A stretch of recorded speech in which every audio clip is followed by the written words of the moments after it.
Jess?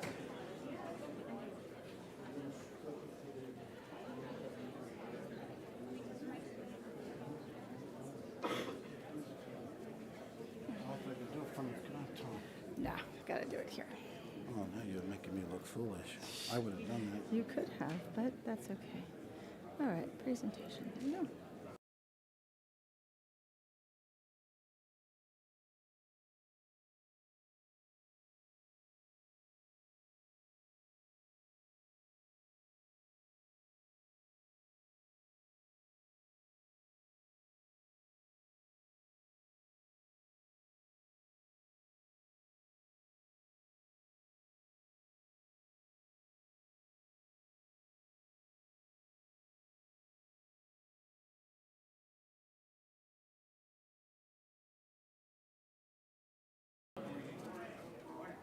Good morning, everybody. Good morning. Yes, welcome to the 26th Annual Research Showcase.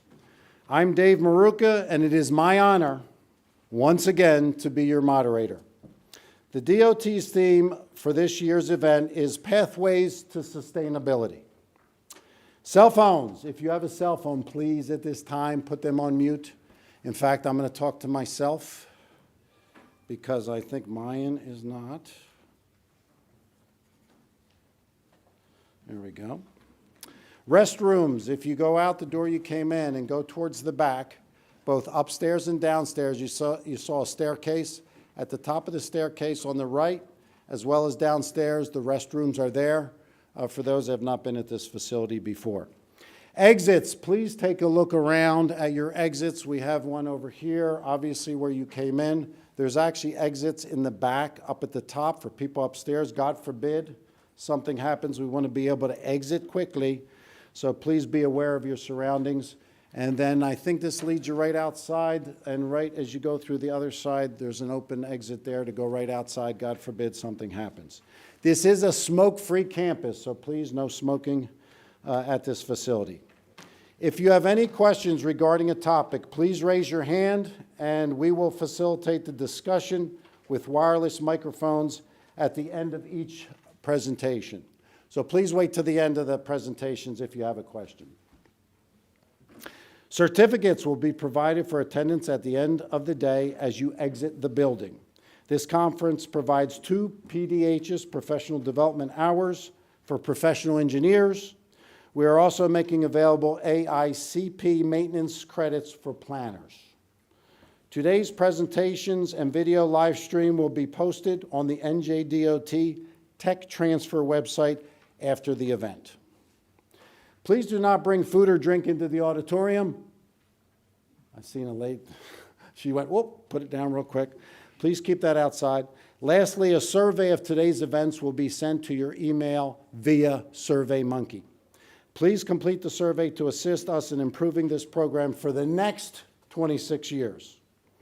For welcoming remarks, I would like to take this opportunity to introduce Eric Powers. Eric joined the department in 2001, but who's counting, right, Eric? As a transportation planner in the Division of Statewide Planning, serving as project manager for the state's first statewide freight transportation plan. In 2013, he was promoted to section chief in the Bureau of Trucking Services, and in 2014, he joined the Division of Capital Investment Planning and Development as a manager of the Bureau of Capital Program Coordination. Eric was then promoted to Director of Capital Investment and Program Coordination in 2017 and served in the capacity until being appointed to the position of Assistant Commissioner of Statewide Planning, Safety, and Capital Investment in October of 2023. Eric earned a bachelor's degree in economics with a concentration in public sector finance from Florida State University and a master's degree in city and regional planning from none other than Rutgers University. Let's give a warm welcome to Assistant Commissioner Eric Powers.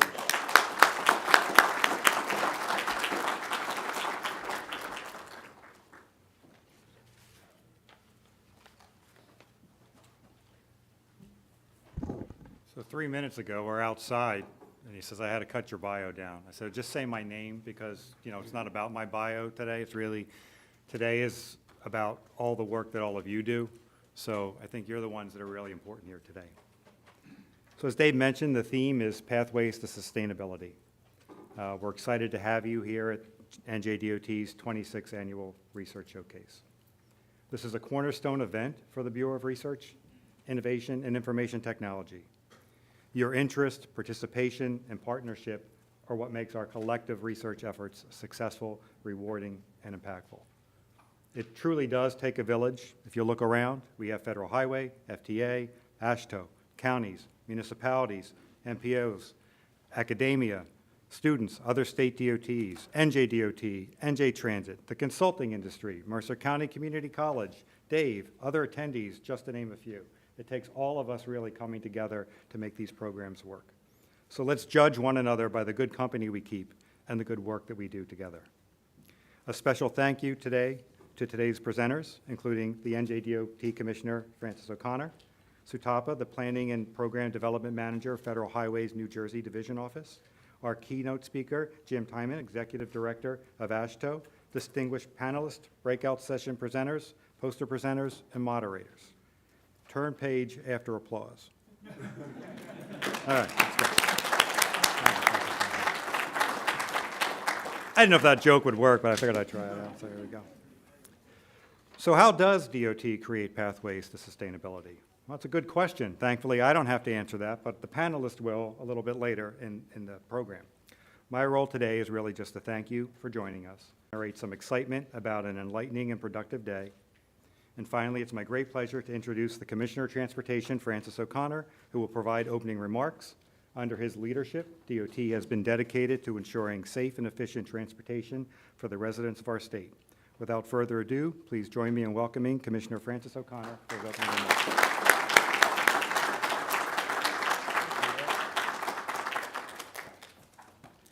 Good morning. Good morning. Very good. Good morning to my many colleagues here from the DOT. I have to give a shout out to them, but I also have to give a shout out to a special person that's here with us today, Joe Bertoni, our Deputy Commissioner of the DOT, who doesn't often come out to these events. I'm trying to get him back out, but Joe, thank you for being here. Turn page, applause. I know it's early, come on. Also, we have our Chief of Staff, Chris Scales, here. Jim, welcome back to New Jersey. Jim just lives, I guess, a mile away from here, his parents. And hopefully your parents will be here to see you speak for the first time, so that's good. And not put any pressure on you, so. Thank you, Eric. The one thing coming into this job was so easy, where the former Commissioner, Diane Gutierrez-Scacchetti, set up a department that was just truly outstanding. And going to all my assistant commissioners and my colleagues that work at the DOT, she did a tremendous job in 7 years, well, 6.5, and then naturally the half year as Chief of Staff, or the year as a Chief of Staff.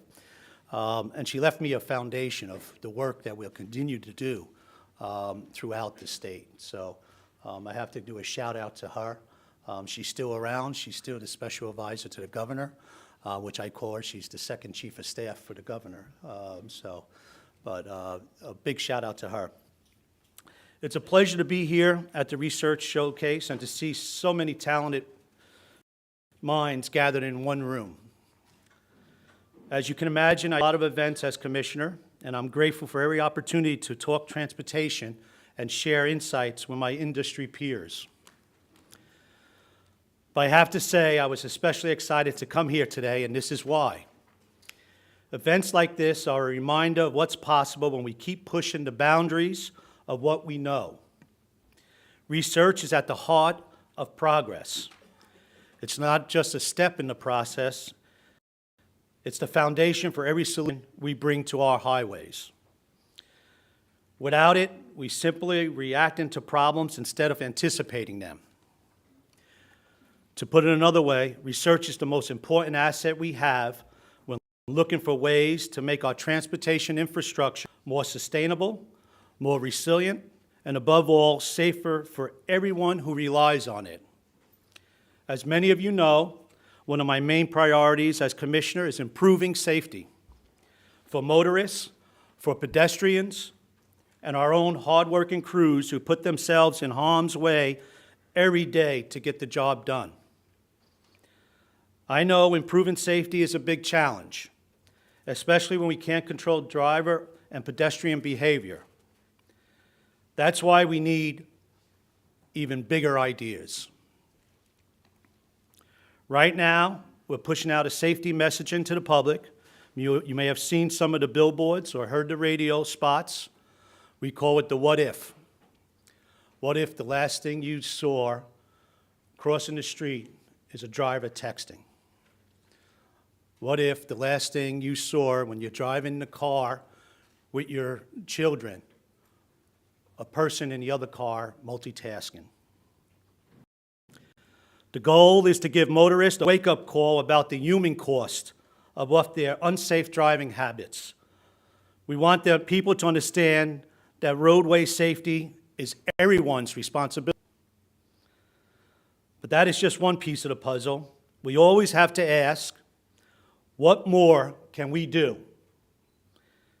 And that's why events like this matter. They foster collaboration, inspire new thinking, and encourage us all to get answers we don't have yet.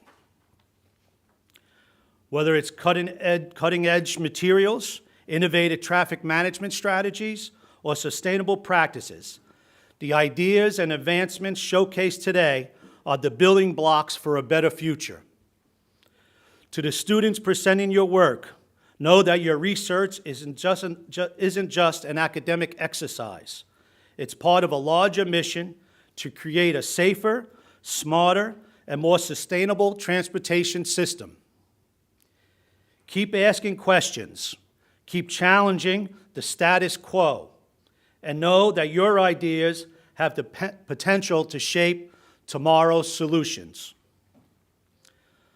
I also want to thank the Federal Highway Administration for sponsoring today.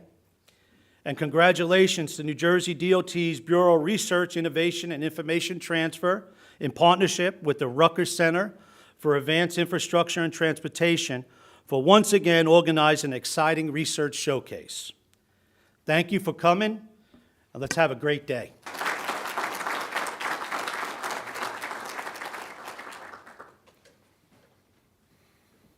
Thank you, Commissioner. Our final speaker for opening remarks is Sutapa Bandyopadhyay. Sutapa is a Planning and Program Development Manager at Federal Highways New Jersey Division Office since 2019.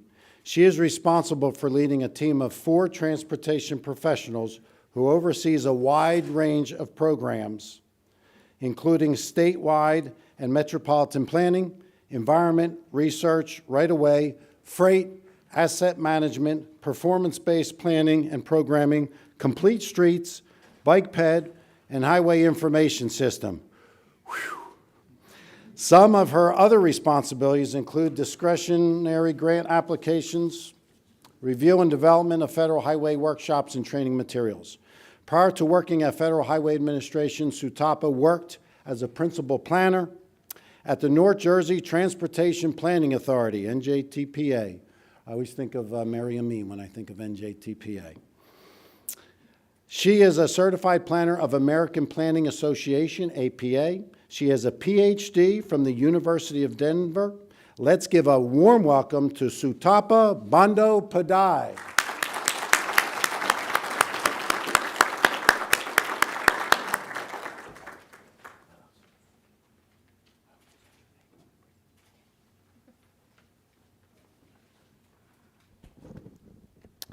Good morning, everyone. I'm here on behalf of our division administrator. This is the first time I'm kind of giving opening remarks, so I'll be a little nervous. Bear with me. So as David said, I'm from the Federal Highway Administration, the New Jersey Division Office. We have an office in Trenton. And we monitor the distribution and use of the federal highway funds in New Jersey. I'm very glad to be here today and see so many attendees. I think this is a very important event that NJDOT puts together every single year because it helps us as well as DOT to examine and analyze and evaluate the success and the challenges of the statewide planning and research program to a certain extent. I'm not sure how many of you are aware, but 25% of the funds of statewide planning and research program goes to research that is conducted by the higher education institutes, the consultants, the other research agencies. So this is a very important event for us as well as NJDOT. And I like the fact that we celebrate the success of the research that is going on in so many agencies and so many fronts in New Jersey. And like the commissioner said, research is the building blocks of a lot of innovation and a lot of changes that happen in the industry and will keep on happening in the industry in future. I would like to point out that today's topic, Pathways to Sustainability, aligns very well with the strategic plan that FHWA has. We have two points in our strategic plan which looks into climate and sustainability and transformation. So the climate and sustainability, that core goal that we have emphasizes on reduction of greenhouse gas emissions and also building a resilient infrastructure. And today's event, also I did see like in the agenda a lot of discussion and a lot of presentations are geared towards that topic. The other core goal that we have, transformation, actually looks into designing for the future.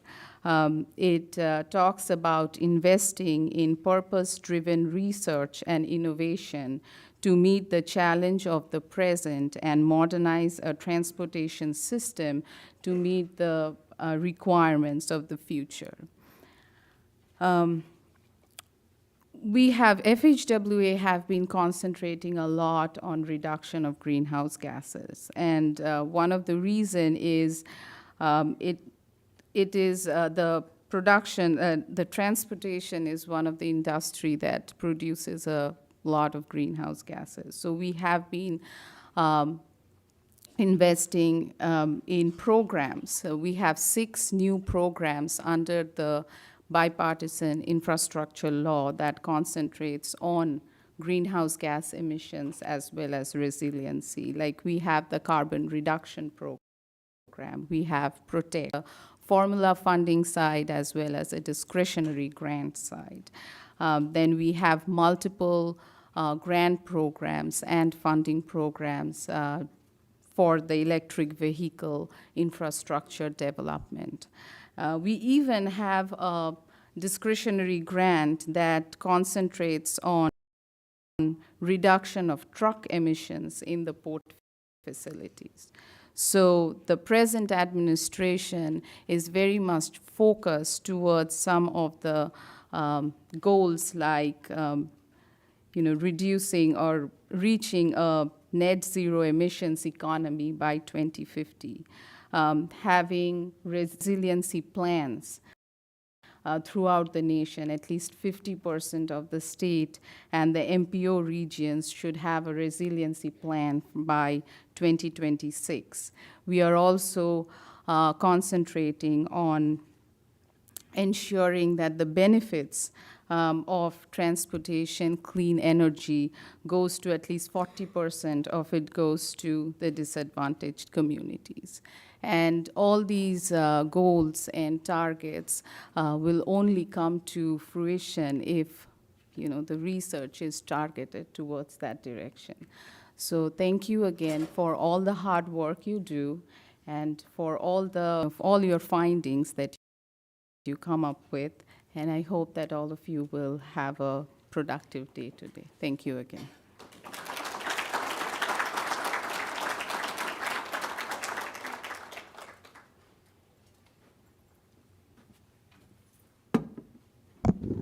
back up. We're ahead of schedule. That's a good thing.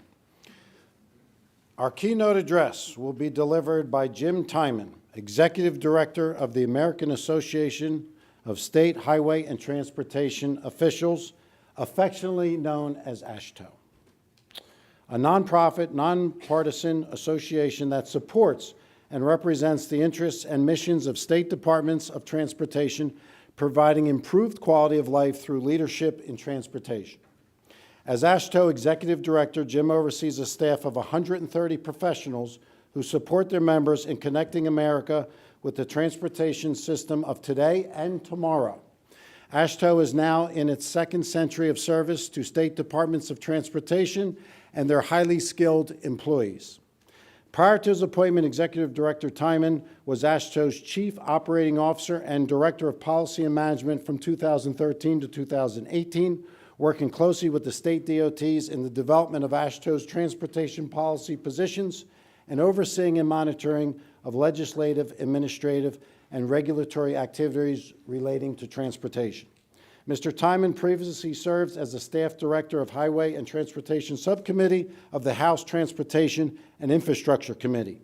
As Staff Director, Jim managed the subcommittee responsible for writing legislation for the Federal Highway Administration, the Federal Transportation Administration, the National Highway Traffic Safety Administration, and the Federal Motor Carrier Safety Administration. It's a lot of administrations.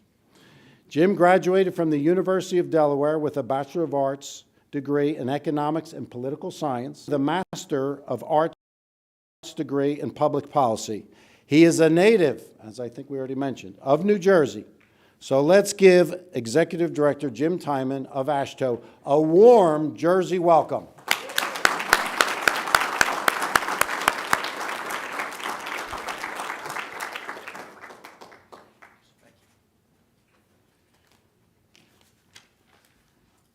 Thank you, Dave. Thank you to Commissioner O'Connor for being here.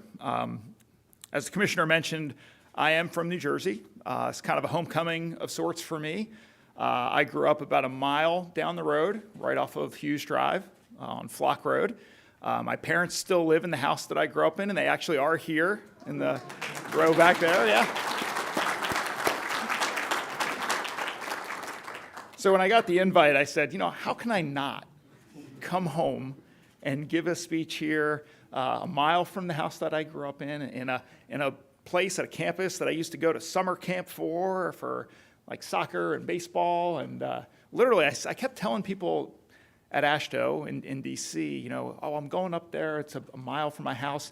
And I was thinking about it as I was driving up yesterday, and I said, I must be exaggerating. It's got to be a little bit farther than that. But no, I clocked it over here on the way. I mean, it's literally like 1.1 miles from where I grew up.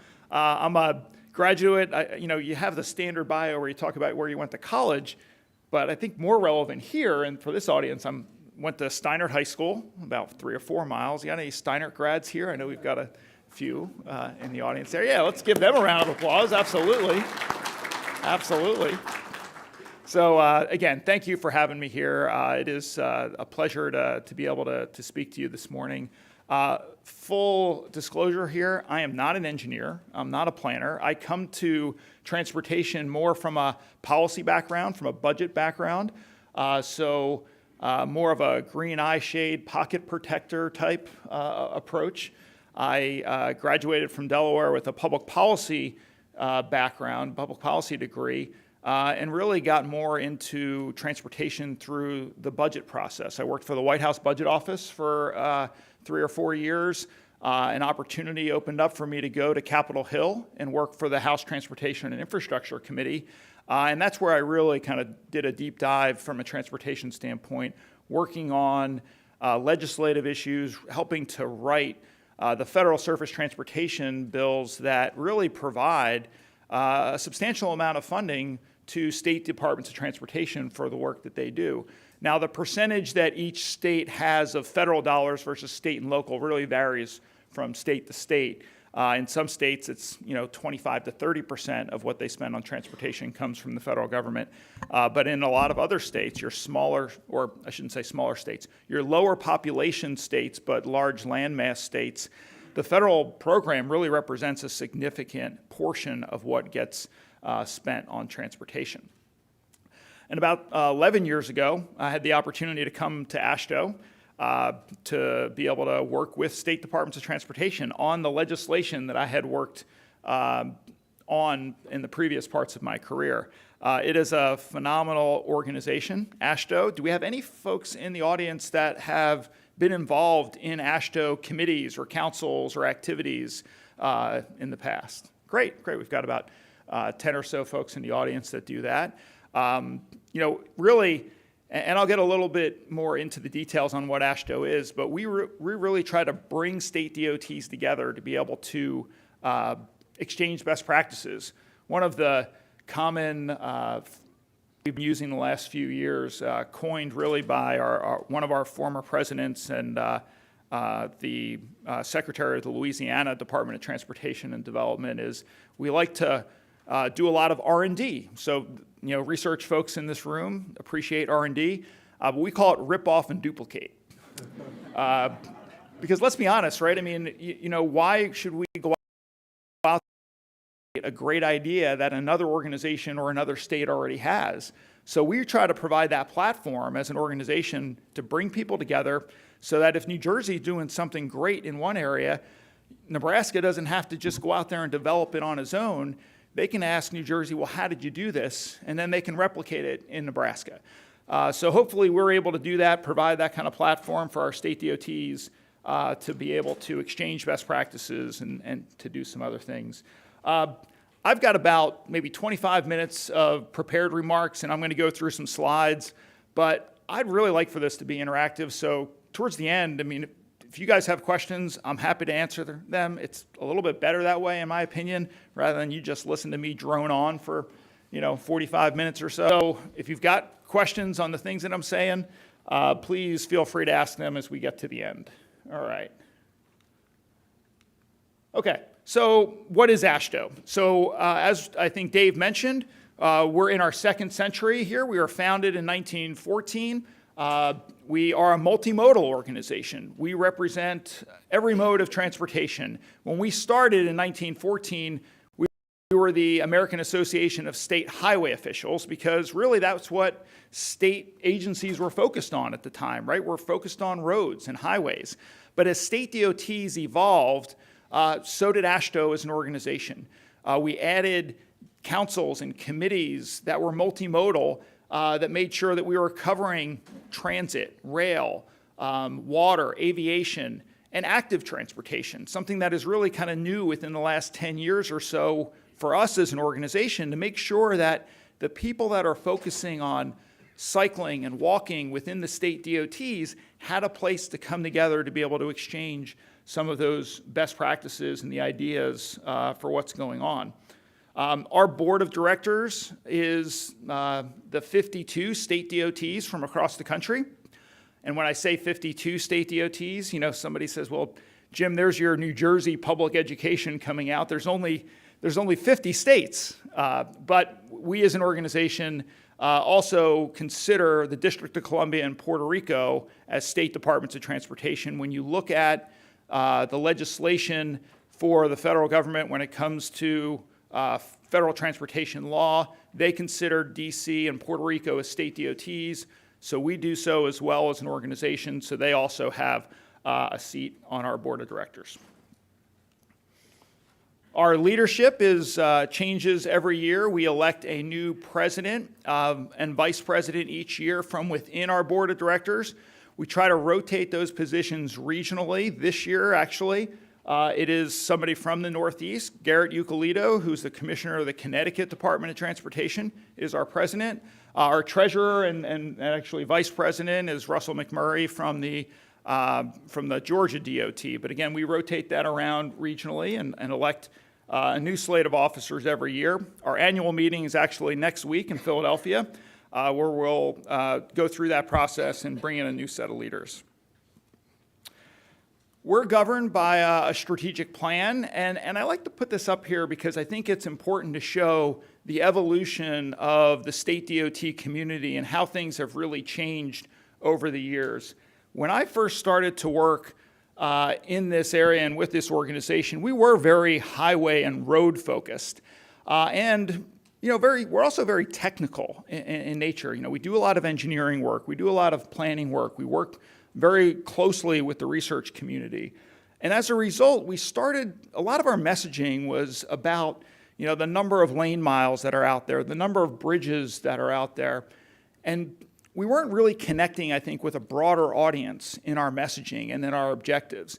So in this process, when we created our strategic plan in 2020, we wanted to make sure we were focusing on the people that we were serving, our constituents. And as you see in our vision there, we talk about providing quality of life through leadership and transportation. And you see that phrase, quality of life, in a lot of what we do as an organization. Because, look, at the end of the day, we can talk all we want about roughness index and how many bridges are deficient and the work that we're doing on our highways and bridges and our transit systems. But if it's not about how we're impacting people's day-to-day lives, then I think we're missing a great opportunity to be able to better describe what we do as professionals in the transportation community.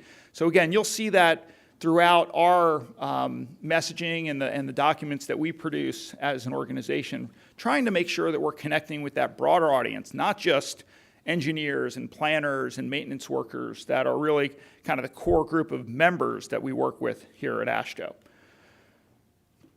Now, we are a trade association. We represent the state departments of transportation in DC. So we do a lot of typical trade association work where we work with Congress to make sure that they're aware of what the priorities are of the state departments of transportation across the country.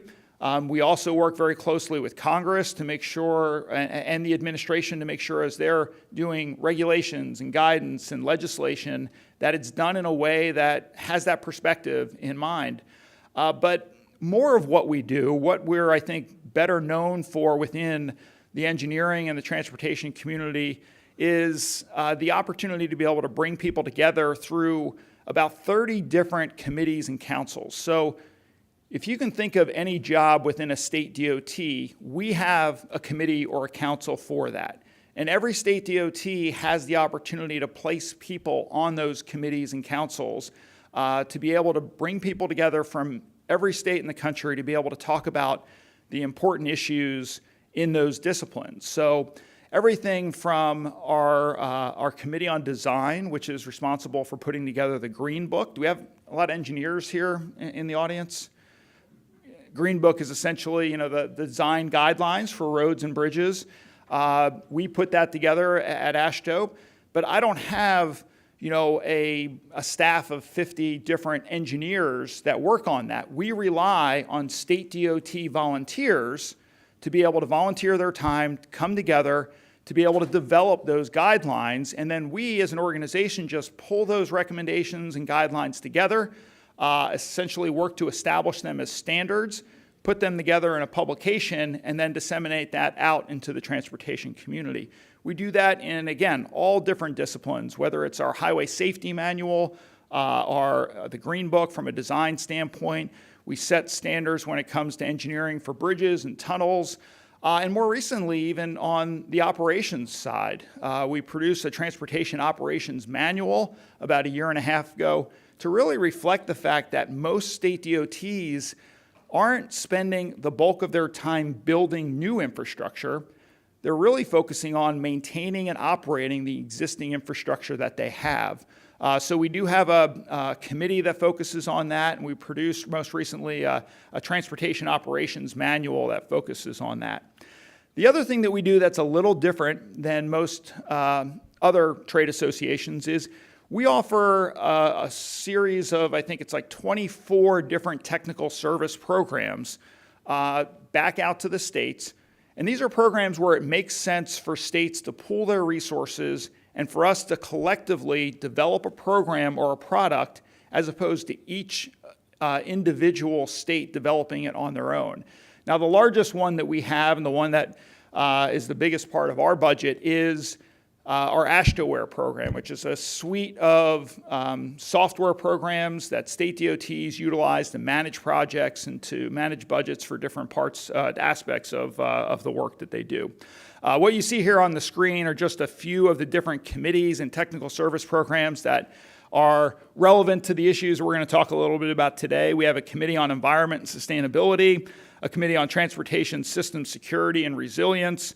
We have a special committee on research and a research advisory committee. Are folks aware and have worked with the National Cooperative Highway Research Program through TRB?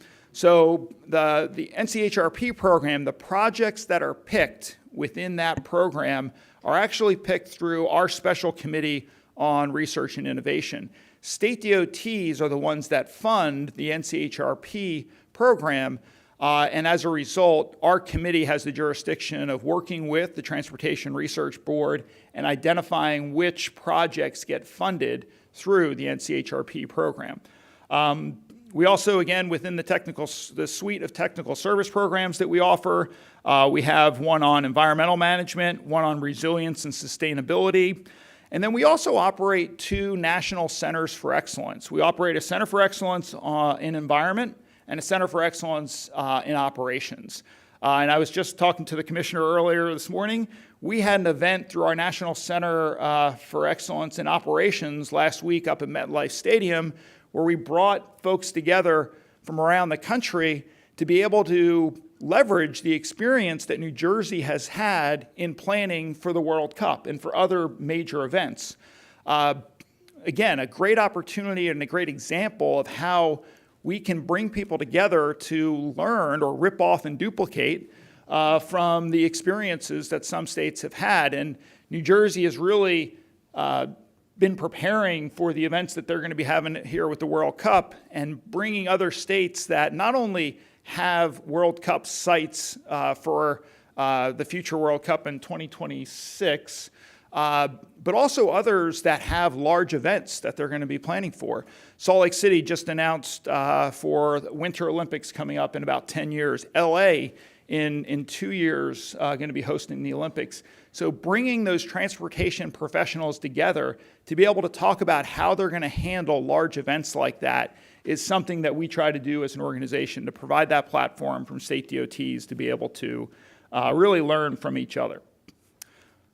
Okay, so let's talk a little bit about climate change, resilience, and sustainability. Look, you don't have to look very far to be reminded of the impacts that we're seeing here from extreme weather and from climate change. Just in the last month, right, we've been faced with 2 serious weather events from Hurricane Milton and Hurricane Helene that have really devastated states in the Southeast and had a severe impact on transportation. So you've got some photos up here on this slide here from the North Carolina Department of Transportation, as well as in Florida here in the middle, and then a map here from Tennessee DOT that shows some of the road closures that were associated with both Hurricane Milton and Hurricane Helene. This is an area where I have found the transportation community is able to respond and responds very quickly, mainly because the staff that we have within the state DOTs and the equipment that we have. It enables state DOTs, I think, to showcase their resilience, their ability to respond, their operational capacities. But as you see most of these shots on the news, you're probably seeing some type of state DOT presence in a lot of the pictures or the videos that you're seeing.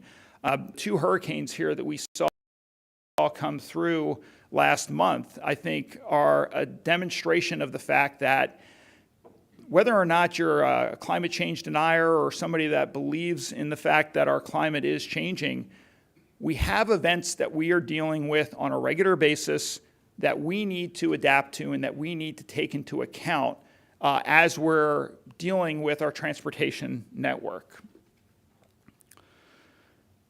So the number of $1 billion disasters continues to increase. If you look at 2023, we've seen just a horrible number here. And this photo here is actually from Lahaina in Maui. But again, this is not unusual anymore. In 2023, we had 28 weather and climate-related disasters that cost at least $1 billion. That makes 2023 the top calendar year for the most billion-dollar disasters in one single year. So this map here shows what locations these billion-dollar disasters occurred. You can see it's pretty much all over the country. There's not a region on this map that is really exempt from having to deal with this crisis. There were almost $100 billion worth of billion-dollar disasters. Now, I know that we've just talked about Helene and Milton and the impact from those two hurricanes, but in 2023, the most costly disasters were actually the southern and midwestern drought and heat wave, which cost $14.5 billion, and then a series of southern and eastern severe weather events in March of 2023 that cost about $6 billion. And I know there were some impacts here in New Jersey and eastern Pennsylvania associated with those weather impacts. So between 1980 and 1923, the U.S. sustained a total of 376 weather and climate disasters with the overall damage cost reaching or exceeding $1 billion. The total cost of these events is $2.6 trillion over that time period. So the impact not only to transportation or to, to what we think of, but just think about that impact to the economy as a whole and what that means to us as a country. A few more slides here to just set the stage, and I won't spend a ton of time on these. This orange line here that goes across the top, again, shows the billion-dollar disasters in that year. And again, you see that there were 28 of them in 2023. But if you look at the other lines here, you see that each year there's more and more of these billion-dollar climate-related disasters. And again, these are CPI adjusted. So this is not something where you're just comparing a 1980 event to a 2023 event. This is also to reflect the fact that there is changes from an inflation standpoint.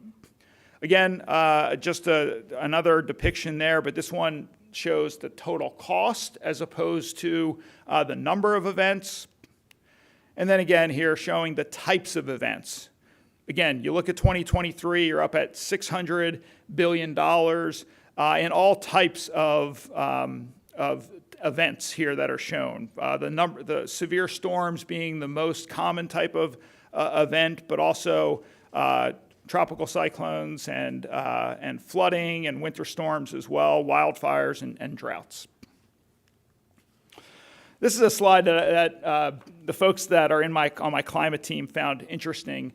It's from a couple of weeks ago or 3 weeks ago during Hurricane Helene. And it's the website for the National Center for Environmental Information for NOAA. And at the height of Hurricane Helene, essentially, their website went down. And the irony of the fact that the organization that houses all of our environmental data wasn't protected against an environmental crisis like we had in Helene is interesting, right? I mean, they're headquartered in Asheville, obviously, where I would say, probably bore the brunt of Hurricane Helene's impacts. And they're located there because, it was specifically decided that this is an area that should be safe from a lot of those environmental impacts. This is where we should house all of the data associated with this. And sure enough, they were impacted by this. The website was down for several days because of Hurricane Helene. And then finally, I want to talk a little bit about the financial impacts that we see. This is a map that shows on the highway side for the Federal Highway Administration's Emergency Relief Program and the financial impacts. And this is, again, just for fiscal year 2024.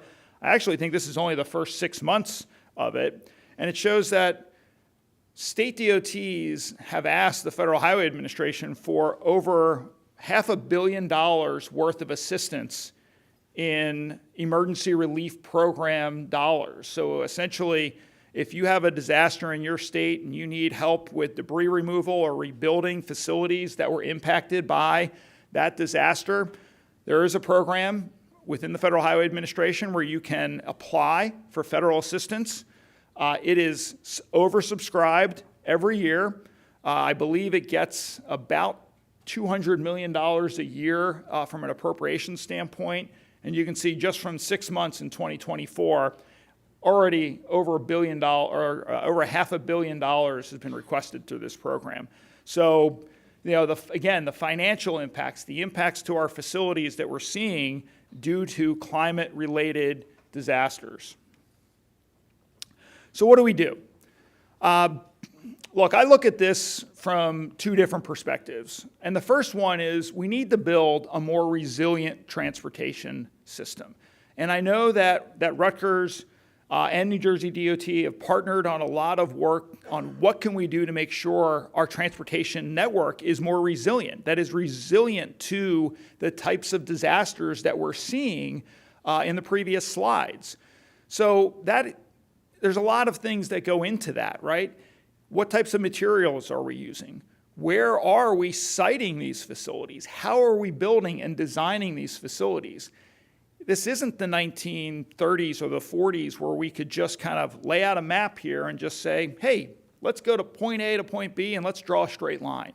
We've got to take a look at what are the impacts that we're seeing from climate-related events and take that into account as we do our planning, as we do our design, as we select our materials, because that's the world that we live in today. So you're seeing more and more states approach the work that they do within the transportation sector with these factors in mind, because the system that we would build, say, 30, 40, 50 years ago didn't have to be as resilient from an engineering and from a planning or an operations standpoint as it needs to be today. So again, this is a graphic that we like to put up that talks about the planning cycle really needs to consider resilience as part of that. And this is actually something from the Port Authority in New York, New Jersey, where they've identified essentially an iterative approach from a planning cycle standpoint to make sure that you're updating all of the factors that go into the planning process and making sure that it includes the changes that we're seeing within the environment, so that we're not just, again, folding out a map here on a table and figuring out what things look like. We have to be adding in factors that are associated with the changes that we're seeing in our climate.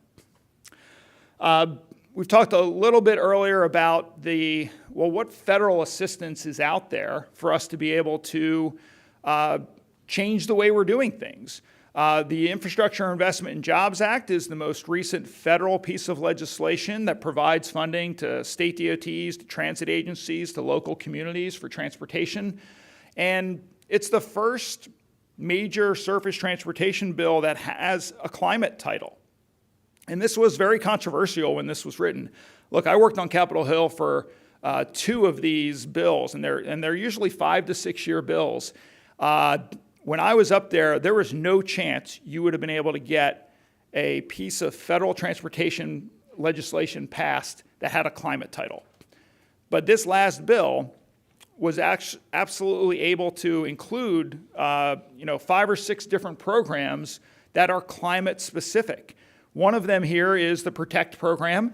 And this is really an opportunity for both from a formula standpoint, and when I say formula, these are formula program dollars that go to the state DOTs every year. They can plan for them, they can program for them. So there is a slug of money that state DOTs get every year that they have to use on projects that are eligible under this program. And the eligibilities are listed here: resilience planning, resilience improvements, community resilient evacuation routes, and at-risk coastal infrastructure. So it's a program that's specifically targeted to and requires states to spend funding on making their infrastructure more resilient to the types of events that we talked about here earlier. Again, this is both a formula program as well as a discretionary program where states and localities can also apply to the USDOT for specific grants in this program. As part of the PROTECT program, there's also the opportunity to develop a resilience improvement plan where state DOTs go out there and put together a plan for how they're going to make their system, their transportation network in their state, more resilient. It's not a requirement, but if a state does put one together, you are eligible for essentially a higher federal match on the programs that you, or the projects that you fund through this program. And the second way I think that the transportation community is dealing with the impacts that we're seeing from climate change is finding a way to make our transportation system really and the way that we live our lives more sustainable as a whole. So how can we make our transportation system more sustainable? And this slide here just shows several different aspects of what is going on within this country to try to make transportation more sustainable moving forward and have less of an impact on our nation's climate. One of the things that I talked about earlier, we are a multimodal organization. We have committees and councils for every type of mode, and I think that modal shift is something that a lot of state DOTs and local planning and transportation practitioners are looking at. How can we make sure that people have other modal options as opposed to just defaulting to transportation by car?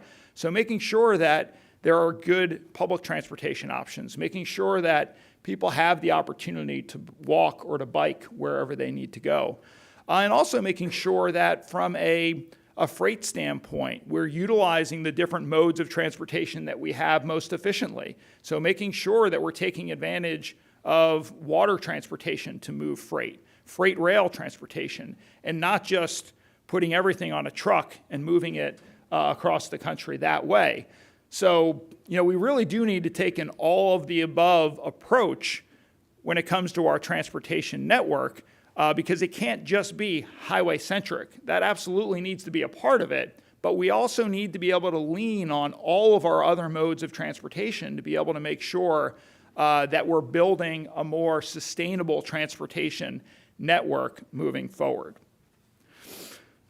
This is something that we've been a part of, that the administration has just completed a national national blueprint for transportation decarbonization, making sure that we're working towards decarbonizing our transportation network. And again, that's everything from making sure that we're doing things right from a planning standpoint on the transportation side, making sure that we're leveraging telework and e-commerce, travel demand management, promoting active transportation, and then also looking at ways that we can make the fleet that we have from a vehicle standpoint more fuel efficient and more energy efficient. This program here, again, I think Sutapa mentioned this. This is the Carbon Reduction Program. It is another program within the Infrastructure Investment and Jobs Act. This, again, provides funding to state DOTs to develop carbon reduction strategies. So, again, you've got the resilience side where we're making our transportation network more resilient, and then you've got the carbon reduction side where we're trying to find strategies and projects that will make the transportation network as a whole more sustainable. This is $6.4 billion over 5 years for state DOTs to adopt carbon reduction strategies. And then just a couple of different projects that states are funding here. This is a slide here for the Washington State DOT. They're taking some of their carbon reduction money in order to take some vessels in their ferry fleet and make them either hybrid or electric ferries. And then Minnesota DOT and utilizing some of their funding in order to really combat stormwater mitigation and making sure from a green transportation standpoint that they're doing everything they can to mitigate the impacts that transportation has on our environment. The other program that I didn't have in the slides here that I did want to mention is the NEVI program, the National Electric Vehicle Infrastructure Program. Another, I would say, hallmark piece of the Infrastructure Investment and Jobs Act. And it's put state DOTs in a little bit of a weird spot in that it asks state DOTs to go out there and work with local communities and with the private sector in building out an electric vehicle charging network. And, you know, it's absolutely the right thing to do as we try to transition our fleet, because range anxiety for EV owners is a real thing. But this isn't an area of business that state DOTs have been in the past, right? When you think about how you fuel your vehicle, right, you pull up to a gas station and, you know, and again, in New Jersey, you guys don't get out to pump your own gas, I know. What a shocker that was for me, right? When I left New Jersey and I'm sitting there, you know, in Delaware at the gas station and I'm like, why isn't anybody filling up my gas? But, you know, if you've got an electric vehicle, you know, you've got to think about things a little differently. You've got to plan things. I am a new EV owner and I came up in my EV last night and I'm like, all right, what am I going to do when I get up here? Because I got to drive back this afternoon. So, you know, I've got to make sure I found a charger to be able to charge so that I can make it back to able to build out this infrastructure network.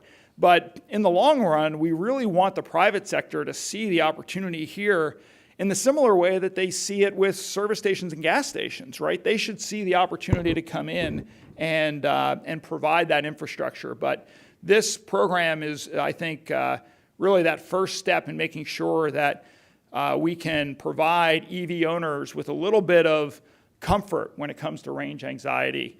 So that's another aspect of IIJA that I think helps us build a more sustainable transportation network. All right, now before I end here, I did want to play a quick video on that I think sums up not only what we're facing from a climate standpoint, but also I think highlights the work that state DOTs do in this area and how state DOTs can really come together to help each other. It's a video that was put together by the Tennessee Department of Transportation. It was played as part of the Tennessee-Florida football game in Knoxville a few weeks ago. And I'll play it here in just a... On September 27th, Hurricane Helene tore through the heart of our region, leaving devastation in its wake. It's hard to think what happened. From the mountains of Tennessee to the hills of North Carolina, entire communities have been left in ruin. Families displaced, homes destroyed, and lives shattered. But in the darkest of times, the volunteer spirit shines the brightest. In the wake of this tragedy, over 700 TDOT and FDOT volunteers have come together, working tirelessly day and night to help recover what's been lost, clearing roads, restoring power, and bringing much-needed hope to communities left reeling from the storm. Because when we stand together, we are stronger, more united, more resilient, and more determined than ever. Whether in Tennessee orange or Florida blue, we're united by something much greater, the human spirit. From the heart of Knoxville to the far reaches of the Appalachian Mountains, we are all volunteers, and we are prepared to return the favor whenever we are called upon. Together, we will rebuild, and together, we are mountain strong.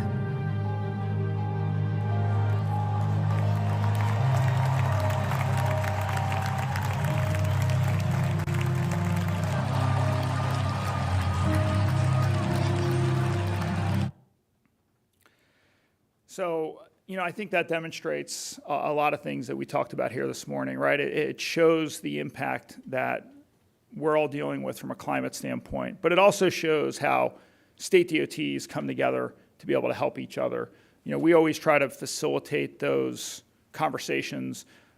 Butch Ely, who is the commissioner of the Tennessee DOT, one of Fran's colleagues on our board, sent me this and called me on the Sunday after the Tennessee-Florida football game, and Tennessee won, so he was in a little bit of a better mood.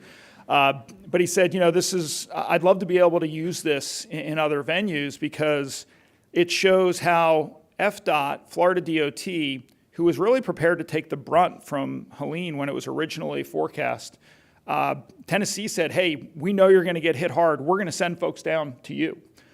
Well, as fate would have it, they didn't see as much impacts in Florida as Tennessee did. So Florida just turned around and said, okay, well, we're going to send staff up to help you. And then essentially a week later, Milton comes down and really does significant damage in Florida. And then Tennessee said, okay, we're going to send a bunch of crews down to help you. So it shows, again, the impacts that we're dealing with from a climate change standpoint, but also how we can work together to help mitigate some of those impacts and recover. So thank you again for having me here. I'm happy to take some questions if we have a few minutes. So let me know. Mackenzie has the.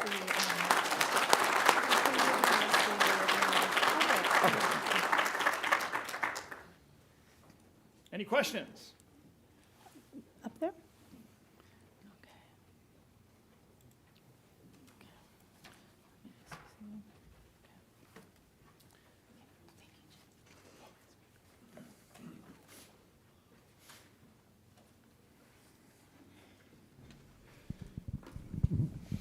Thank you, Jim. So for most of your presentation, you talked about natural disasters. And in the last few weeks and months, it has really devastated a lot of, the states. So as a department, as a body, what are we doing? I know you talked about we doing things to kind of sustain what is going on, but are there preventive measures? Like, I always talk about Florida as a place where I might not want to live because each year these recurring natural disasters happen. Are there ways we are trying to conscientize people to get away closer, like get off a certain amount from close to being to the waters? Are there preventive ways that we can bring up that people will understand that because of these, we are trying to prevent these things? Because natural disasters are things we don't have control over. So what are some of the preventive measures? I know when these happen, there will always be ways to kind of mitigate them, but prevention, I feel, is better. So what are some of the preventive measures DOTs around the whole country are doing to, mitigate these problems? Thank you. Well, thanks. I think that's a great question. I do think that, the resilient efforts, the efforts in the resilience area are one ways that we can try to prevent or at least mitigate the impacts. But if you're talking about how can we prevent people from being in harm's way, I think that's a really difficult question because I think that involves land use decisions and making judgments and decisions on where people are living now or where people want to live and trying to persuade them not to go there. You're seeing that a little bit on the private sector side with insurance, right? I mean, the insurance industry is responding to the increases in costs that you're seeing for these disasters. In Florida, it is very difficult to get homeowners insurance in a lot of these low-lying areas. As a result, the state is really struggling for what's the path forward there. The same thing in parts of the West from a California standpoint and Colorado and places that are more susceptible now to wildfires than they were in the past. So a little bit of the market economy working there where the insurance industry is saying, look, if you choose to live here, I don't know if I will insure that house or insure that property. But I think on the governmental side, I think it's hard for states or localities to just go in there and say, hey, Long Beach Island is a low-lying barrier island. Nobody should live there. I'm not saying that. As somebody that, vacationed there as a kid, I would never say that. But, I mean, the reality is, if we continue to see the impacts that we're seeing today from climate change and sea level rise, you have some serious questions that'll need to be answered in the future for a lot of those low-lying areas across the country.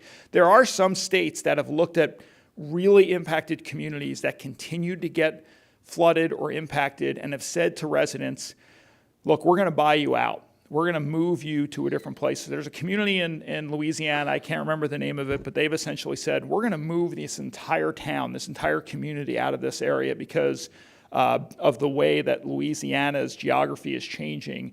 And that's an example there. But those decisions are really hard from a public official standpoint.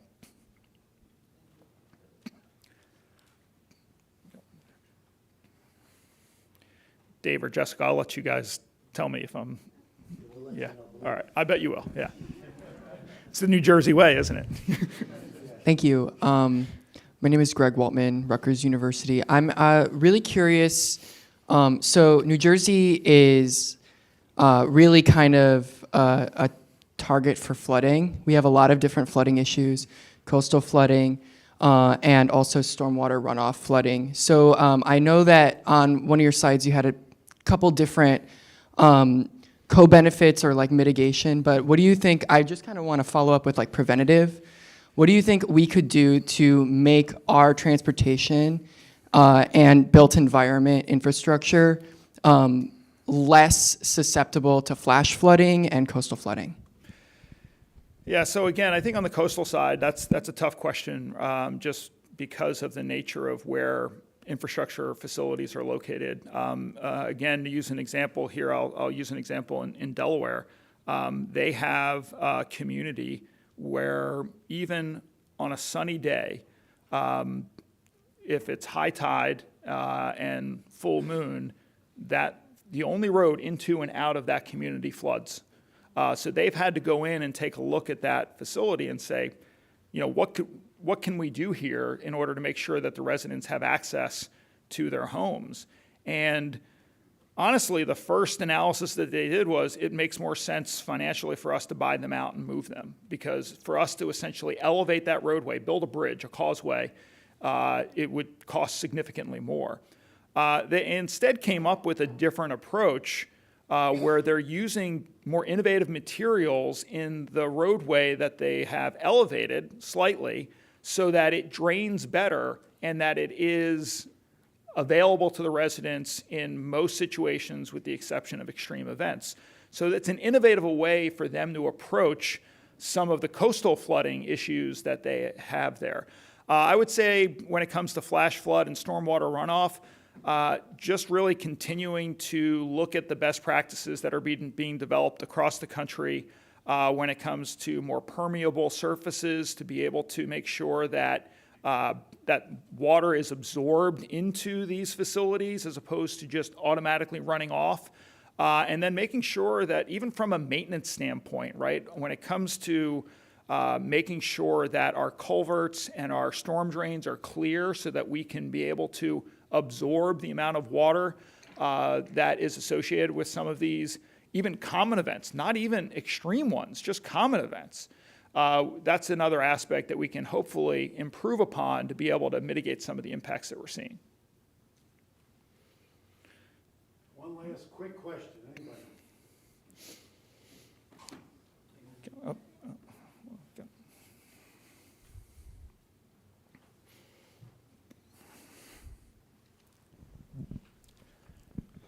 Hello, my name is Robert. I'm with the NJDOT. Thank you for the presentation, Jim. After hearing a little bit about your background in public policy, I wanted to ask you this. The last few years have been wildly successful for getting infrastructure legislation passed, but by its very nature, it might not be something that's very flashy or that the public talks about enough, I feel like. What are some of the challenges in convincing people to continue to invest in infrastructure and see the importance of what the transportation professionals do as a whole? So for a record, we don't know each other. This isn't a planted question, but this is like right in my wheelhouse, so thank you. And actually, it's a focus that we have as an organization.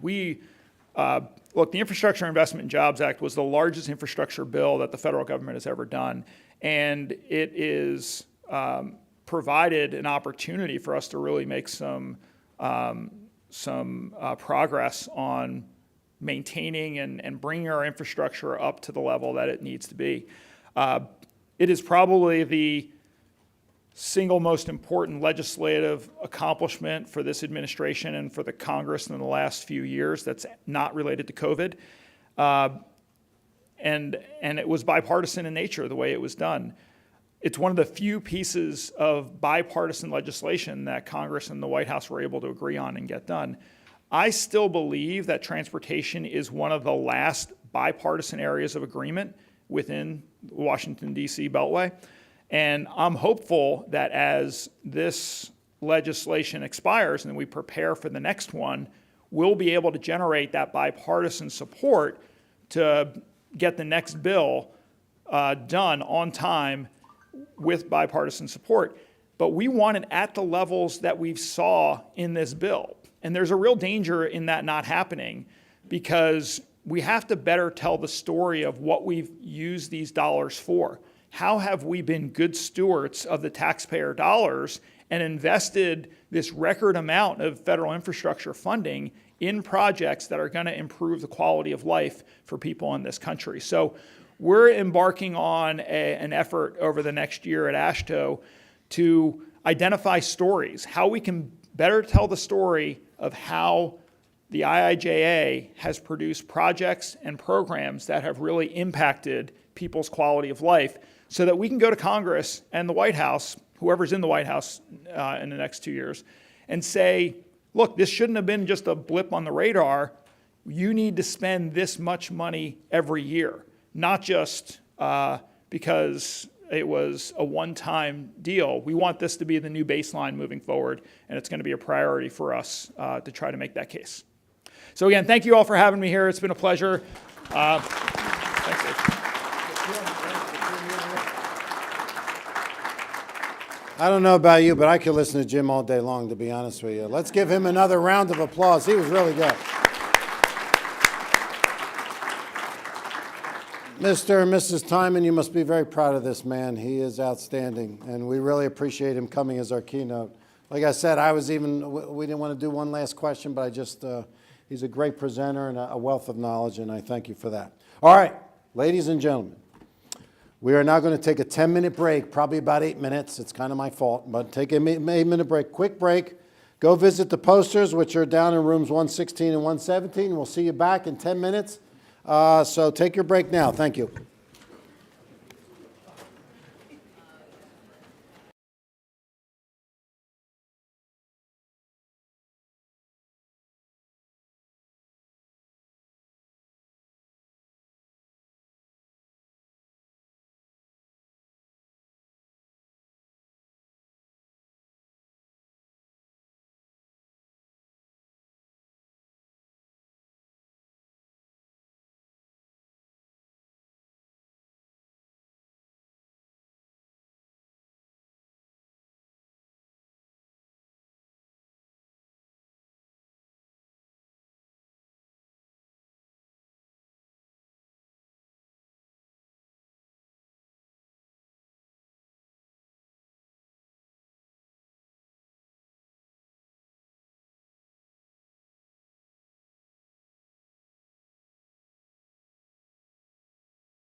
Okay, welcome back. Our next segment will be a panel discussion on how is NJDOT creating pathways to sustainability. Panelists, please come up and have a seat. They're already here. We got them all. I will be the moderator for the panel. Each panelist will be introduced and will speak briefly about how their respective unit addresses sustainability in the work they perform. Once they have all addressed sustainability within their area of responsibility, I will ask the panel a series of sustainability questions followed by your questions, time permitting. Right now, we're not doing too good on time. Our first panelist to speak is the Director of Construction and Materials, Alex Borofskis. Director Borofskis leads a staff of approximately 700 employees and 200 consultants. His division includes 3 regional construction units, the Bureau of Construction Management and the Bureau of Materials. He oversees a construction program valued at $5 billion with a B and is responsible for 250 projects throughout the state. Let's give a warm welcome to Director Alex Borofskis.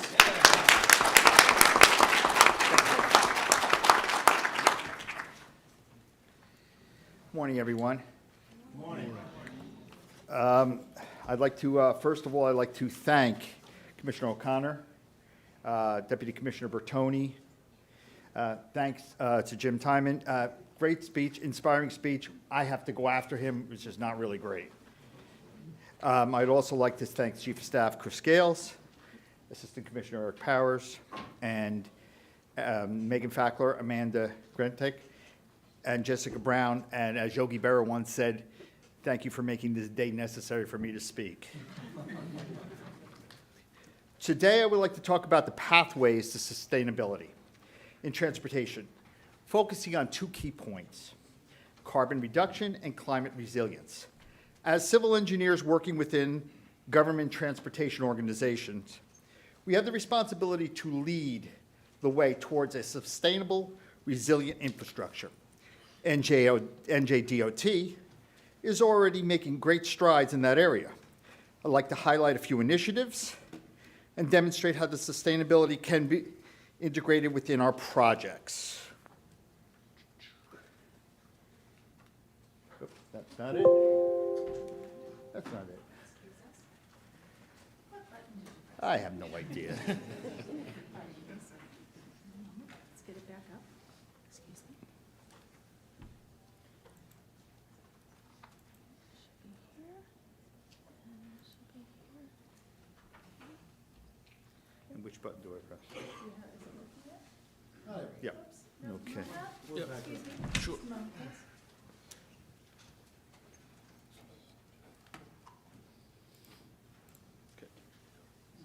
Which button am I pressing? Right there? So carbon reduction is one of the most pressing issues we face in reducing carbon emissions in transportation. New Jersey's transportation is the largest source of greenhouse gas emissions, and NJDOT has been taking steps to address this issue. NJDOT's Transportation Capital Program for 2023 emphasizes investment in low-carbon transportation solutions. NJDOT is working to support the growth of electric vehicles by building the necessary infrastructure. And here are a few examples. We have the National Electric Infrastructure, or NEVI program. The program is directed as an alternative fuel corridor for electric vehicles to build out this national network. Okay, this is going to be primarily along the interstate system. When the national network is fully built out, It'll be funded and may be used on public roads and other locations. And the initiative aligns New Jersey with the goal of having 330,000 EVs on the road by 2025, significantly reducing emissions from gas-powered vehicles. The department's first project will be advertised on October 31st. And the department's project manager, Krishna, who's on our panel today, will speak more about that later in the program. Other programs in New Jersey are Pay It to Plug In program, which is being installed on the Garden State Parkway, as well as the New Jersey Turnpike, and our Complete Streets initiative. The policy is designed to encourage alternate forms of transportation, such as biking, walking. This reduces reliance on personal vehicles, and it turns down to lower emissions. The South Trails Jersey Trails program is one example where the department is expanding non-motorized transportation options, not only promoting sustainability, but also improving the community's health. And next will be, we'll talk a little bit about climate resilience. As we work to reduce emissions, we also need to ensure our transportation infrastructure can withstand the increasing impacts of climate change. NJDOT has been incorporating climate resilience into its planning and design to protect New Jersey's transportation network from extreme weather events. The department continues to explore new materials as well as adjustments to materials to meet the department's goals to reduce emissions. NJDOT also aims to extend the lifespan of roadways, reducing maintenance needs associated with carbon emissions.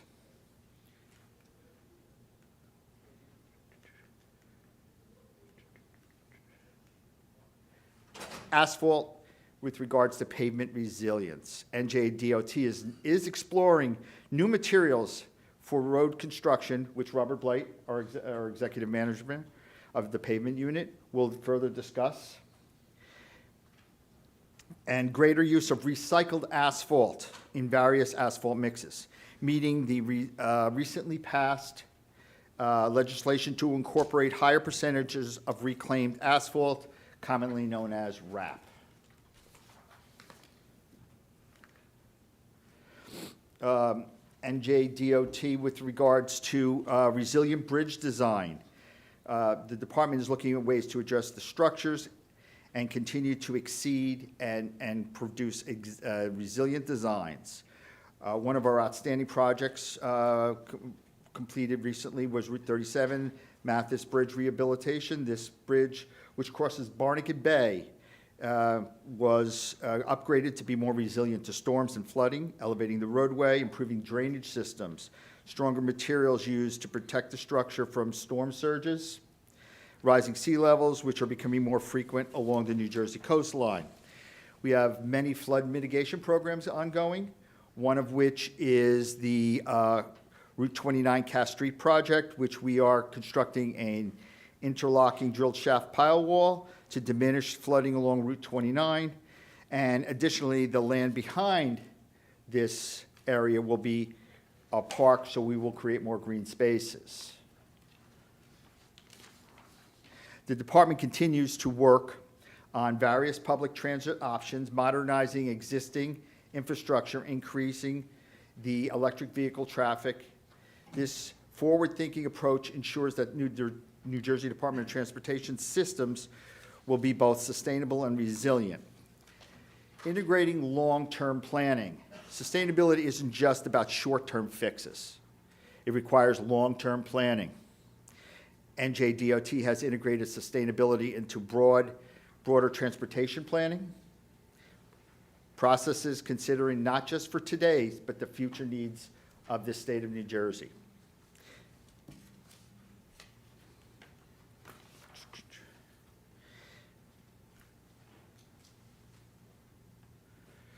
Collaboration and policy alignment, none of these efforts happen in a vacuum. New Jersey DOT works closely with various states and federal agencies to align its projects with broader sustainability, climate resilient goals. Programs like New Jersey's Global Warming Response Act and the Resilient NJ Initiative guide New Jersey NJDOT work in setting clear target goals for carbon reduction and resilience. Through our partnership with local governments and other transportation agencies, NJDOT ensures sustainability is embedded in every aspect of our transportation planning, from bike lanes to electric buses to resilient bridges and highways. In conclusion, our role as civil engineers is to ensure that transportation infrastructure we build today is ready for the challenges of tomorrow. NJDOT's efforts in carbon reduction and climate resilience shows that it is possible to make meaningful progress towards sustainability while maintaining the high quality and efficient infrastructure. By prioritizing these pathways, we help create a transportation system that is better for both the people and the planet. I'd like to thank everybody.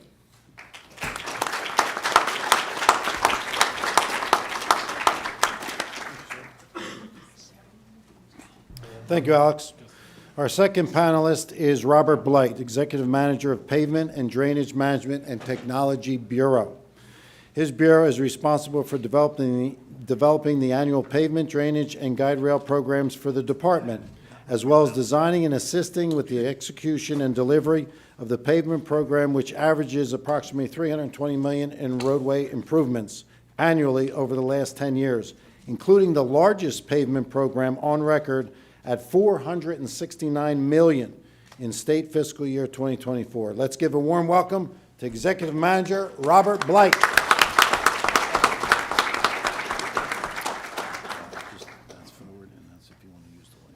Perfect. Good morning, everyone. So, sustainable pavements. What does that mean, right? Basically, the Federal Highway has identified this is a balance between three major areas: economic, environmental, and social impacts, right? What impacts are we having on each of these? One could argue that right now we may be out of balance a bit, right? So, we're always striving for sustainability. Sustainability is something that may or may not be achieved 100%, right? But we should be striving for it all the time. There are plenty of benefits: reduced pavement life cycle costs, reduction in greenhouse gases, improved quality of life and safety, right? These are very important.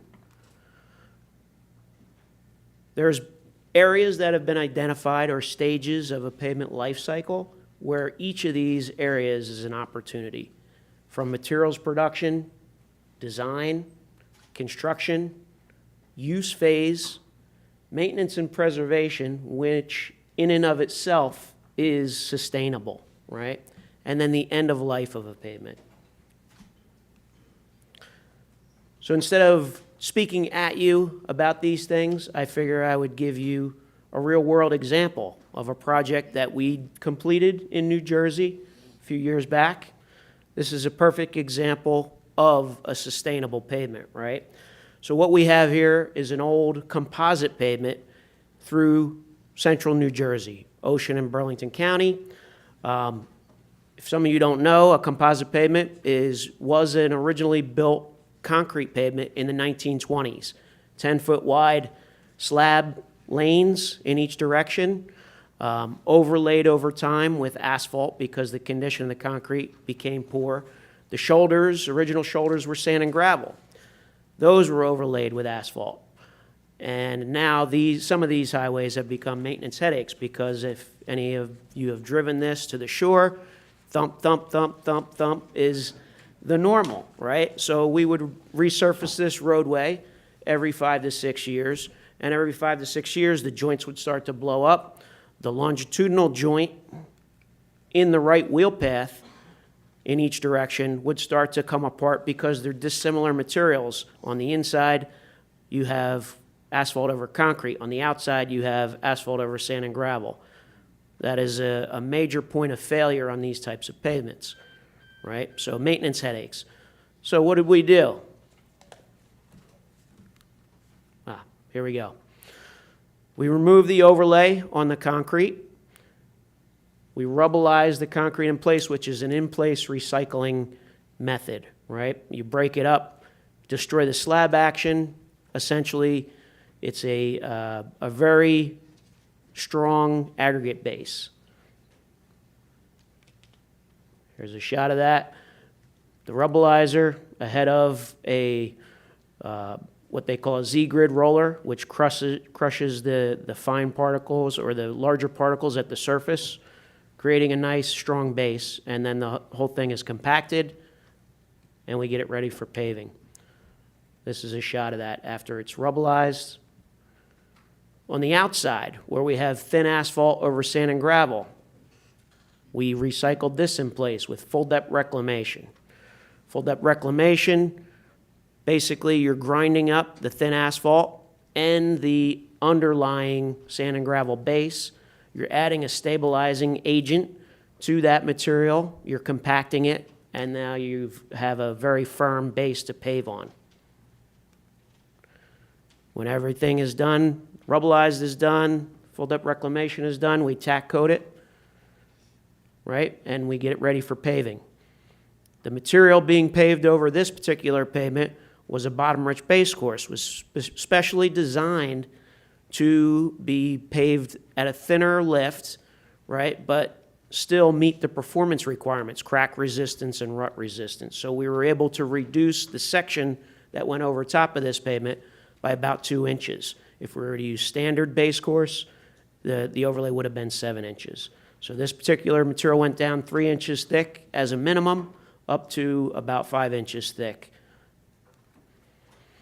On the surface, a stone matrix asphalt, which is a very strong surface course. It performs much better than our standard HMA course. As you can see from the chart on the right, we've done analysis of these materials compared to our standard hot mix asphalt, and we get much better long-term performance.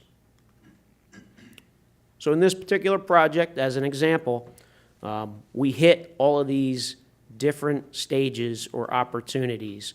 We've reduced new virgin materials by 60%. We created a long life, high-performing pavement. From the construction standpoint, construction processes reduced by 60%, and these are just rough numbers. Use phase, the pavement's going to stay smoother, longer, and perform longer by reducing the maintenance cycles, right? And again, as far as the end of life, we reused a good portion of the pavement in place. And that's it. Thank you.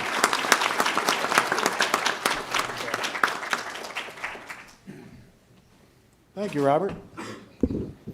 Didn't have to give him the end sign, which is good. Our next panelist is Krishna Tripathi, Project Manager Specialist 3, Division of Project Management.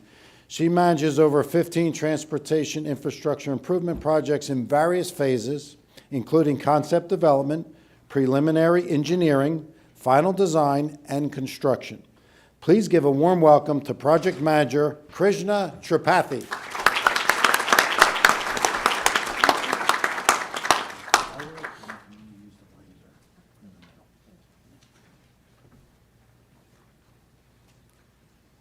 Good morning, everyone.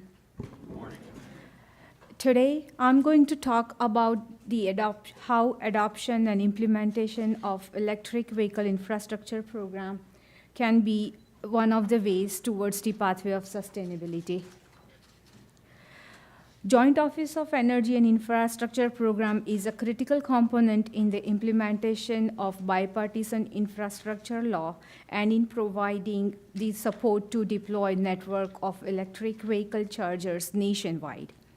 This program is administered by Federal Highway, and the funds are designated to each state, and Federal Highway Division offices manage these funds. New Jersey DOT is implementing this program using these federal funds. Through this program, our goal is to eliminate the range anxiety along the national highways. One of the ways we can do this is by providing direct current fast chargers at least at every 50 miles at interval on interstate highways.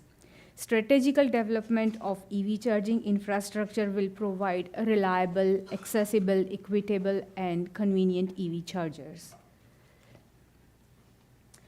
As part of the implementation of EV infrastructure program, we at DOT has developed a contract in which we have identified 19 alternate fuel corridors on New Jersey's 10 interstate highways to install direct current fast chargers.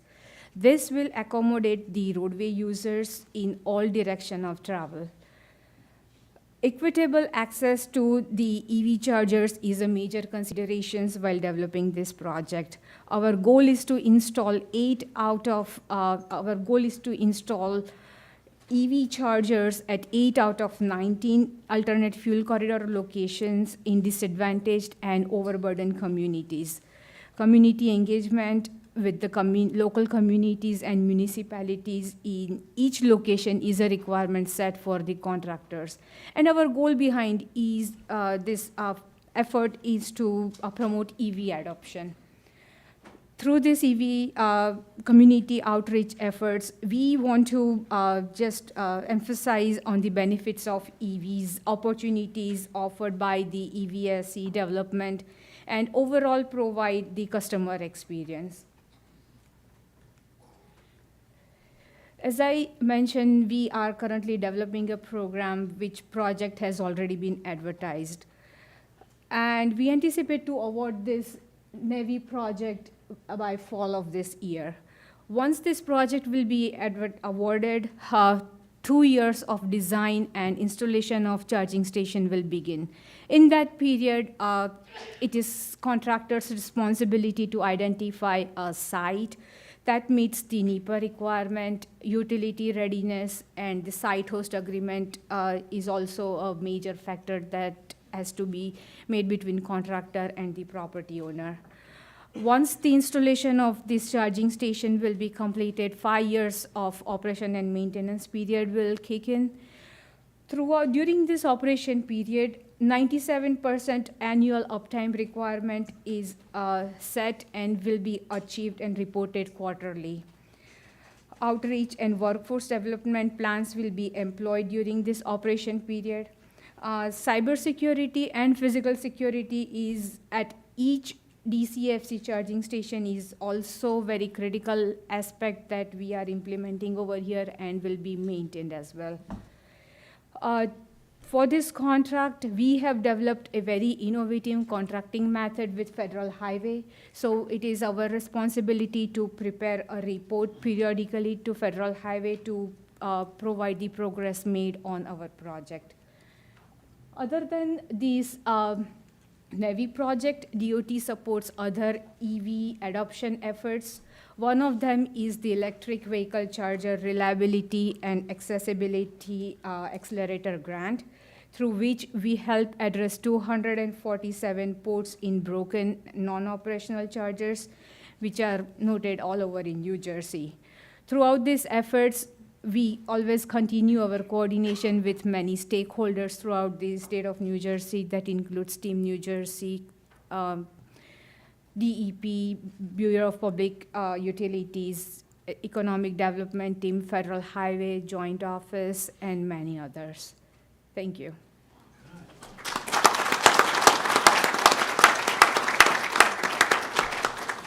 Thank you, Krishna. Our fourth panelist is Moab Hussain, Supervising Engineer, Bureau of Structural Design and Geotechnical Engineering. Moab oversees more than 275 transportation projects totaling over $5.4 billion. His expertise spans bridge rehabilitation, roadway widening, railroads, tunnels, dams, culverts, and sign structures. Let's give a warm welcome to Supervising Engineer Moab Hussain.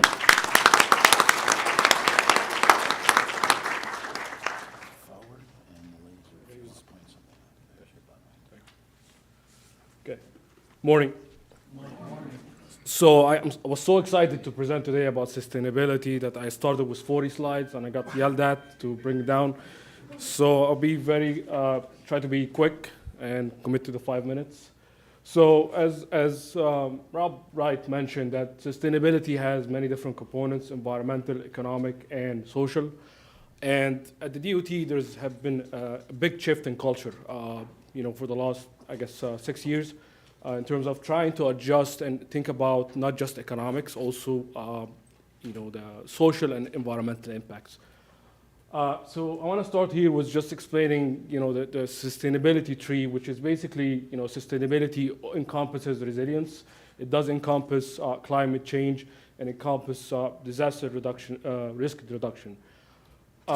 So from planning perspective, our unit, we presented a model called geotechnical asset management. With the help of Federal Highway, we were able to obtain $7 million to initiate this program through the State and Planning and Research Funds.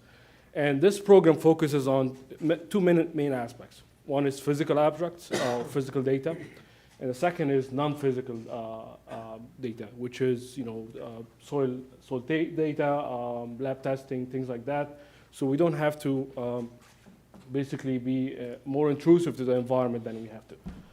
So this is just an example of some of the data we got from our system. Here shows some of the GPR data from Route 8015 project, and this shows one of the walls we have scanned for Route 21 project. So this helps us guide the state investment decisions for to ensure that we have a sustainable and resilient system for the department. One of the other components that I think one of my colleagues will talk about more is the Environmental Product Declaration, EPD.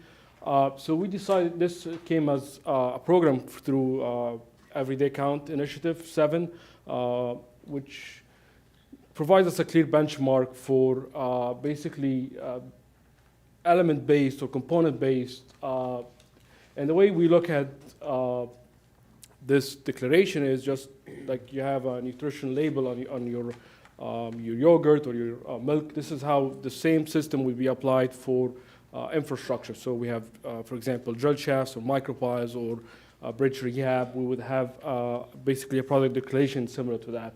And it tells us to help our engineers and project management guide the design.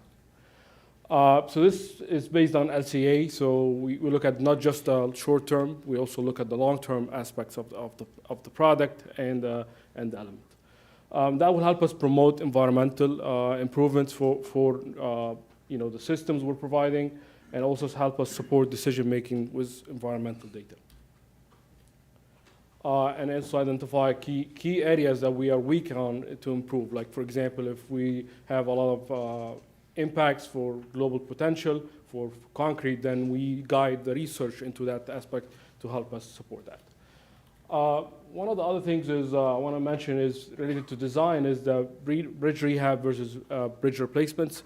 Also, it has been a big change in culture through the last 10 years since I've been at the department. Is we always used to replace bridges.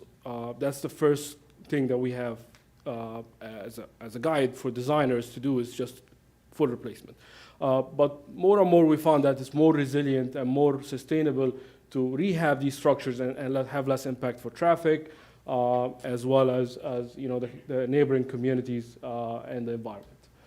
So these are just two examples. This is 295 on the left side, and this is one of our famous bridges, Pulaski Skyway, which we did ultra high performance concrete, which will last almost forever. And then we have these lightweight concrete panels that we installed to ensure that the weight is light enough to give us the right seismic capacity that we need in the future.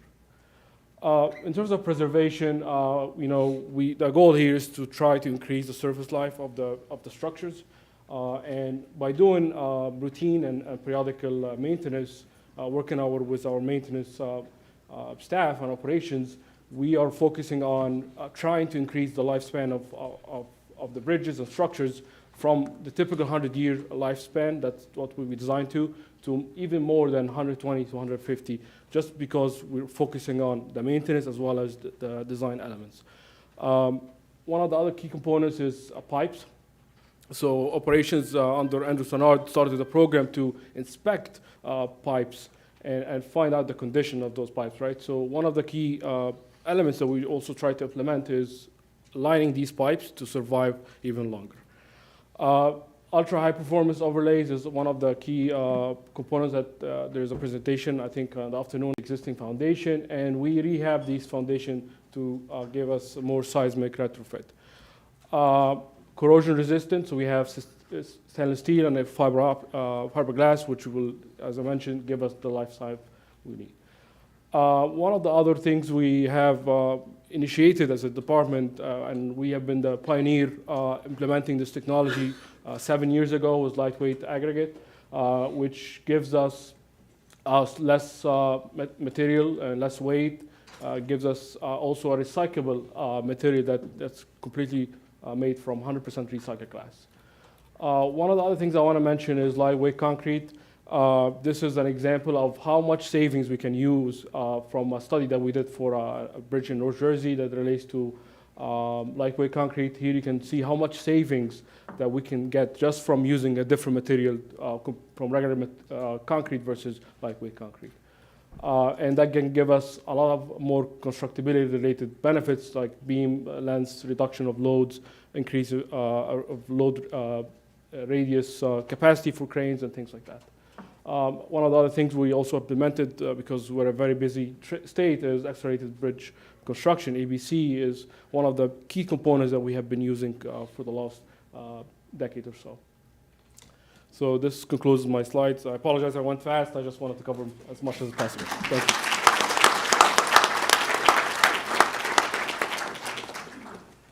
Thank you, Moab. You do cover you have a lot of responsibilities, a lot of different things. Our next panelist is Sushant Darji, Principal Engineer, Planning Bureau, Statewide Strategies. Sushant is actively involved in implementing the carbon reduction plan and managing the congestion mitigation and air quality program.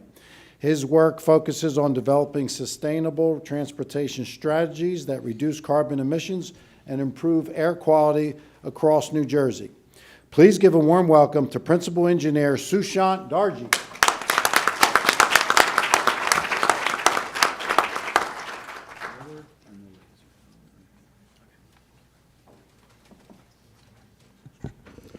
Hello, everyone.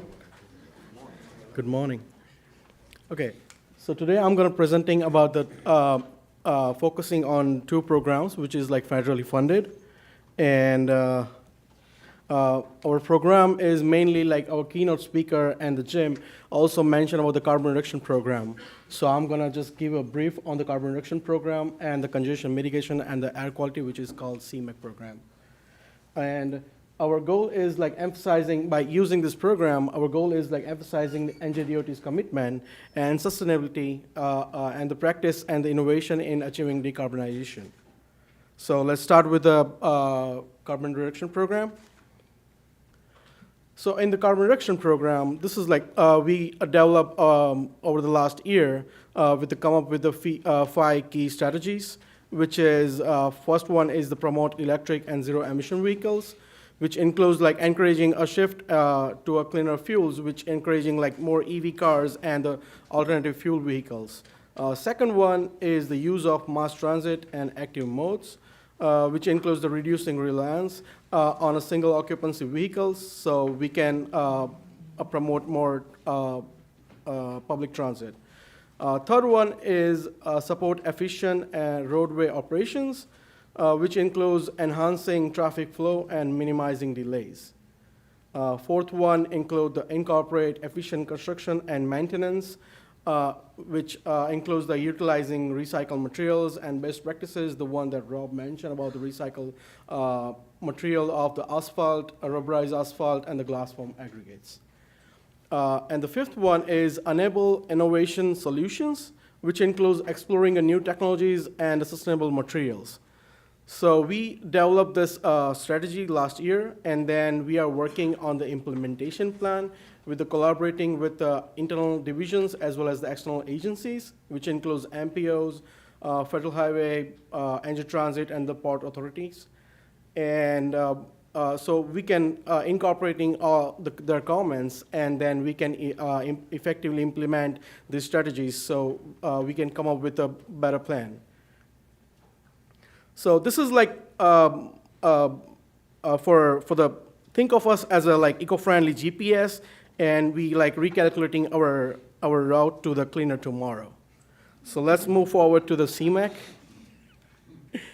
CMAQ is like a fitness tracker for the air quality, and it's like keeping those emissions in check. And for the CMAQ, I can give the brief, which is like the program provides flexible funding for transportation projects that improves air quality and the reduce congestion in non-attainment areas. So non-attainment areas, those are like areas where the air quality standards is not matching with the standards provided by the federal. So this program gives like funding to the different categories of the projects. I can highlight like 4 of them. The first one is active transportation, which is mainly focused on the bike ped infrastructure and the shared mobility. Second one is the traffic management, which includes the ITS, Intelligence Transportation System, and the congestion relief projects. Third one is infrastructure modernization, which is like retrofit projects and the rail car replacements. And the fourth one is the port electrification, which is initiatives to reduce emissions at the ports by electrifying ferries and other vehicles. So this program also like has like something. So it should be like a breath of a fresh air. It should be with the norms. So we have come up with federal has like goals, and we have come up with the 2 years and 4 years targets for the CMAQ programs involving like different performance measures, which is carbon monoxide, NOx, volatile organic compounds, and PM2, which is particulate matter 2.5 emissions, along with peak hour excessive delayed and the % of non-single occupancy vehicles. So these are performance measures, and based on these performance measures, we're gonna prioritize and projects and give the fundings to different projects. So together towards a sustainable tomorrow, we can move forward with mainly 2 steps. The first one is implementation with the active engagement. So implementation, for the implementation, NJDOT is dedicated to crafting a comprehensive plan for effectively implementing our decarbonization strategies. And for the active engagement, we are building strong collaborations internally and external agencies to ensure smooth execution of our goals. So at the end, join us in shifting gears towards sustainability. After all, every smile saved is a smile earned. Thank you.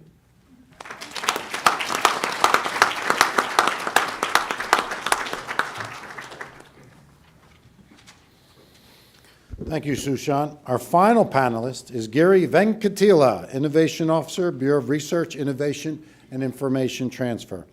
Dr. Venkatila manages a variety of research and innovation projects and programs.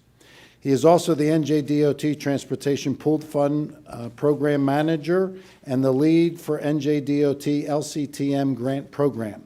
With over 14 years of experience in transportation research and innovation, he has a strong background in both research, execution, and administration.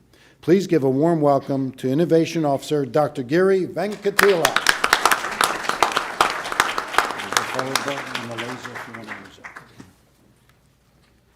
Thank you, Dave. You put me in a hard spot. I need to finish it rapid, right? Quickly, right? Yeah, rapid. Good morning, everyone. My name is Giri Venkatila. I'm the Innovation Officer at BRIT, Bureau of Innovation, Bureau of Research Innovation and Information Transfer.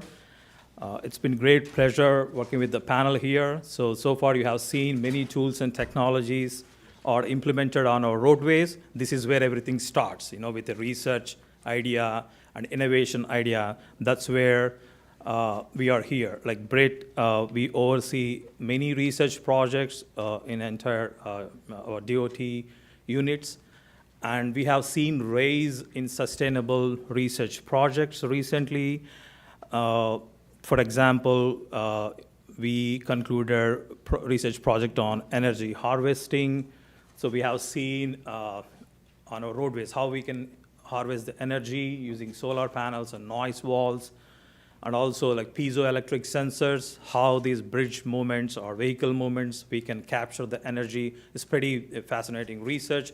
So we have final reports, everything on our website. Please, check those reports if you need more information. And also we have porous concrete.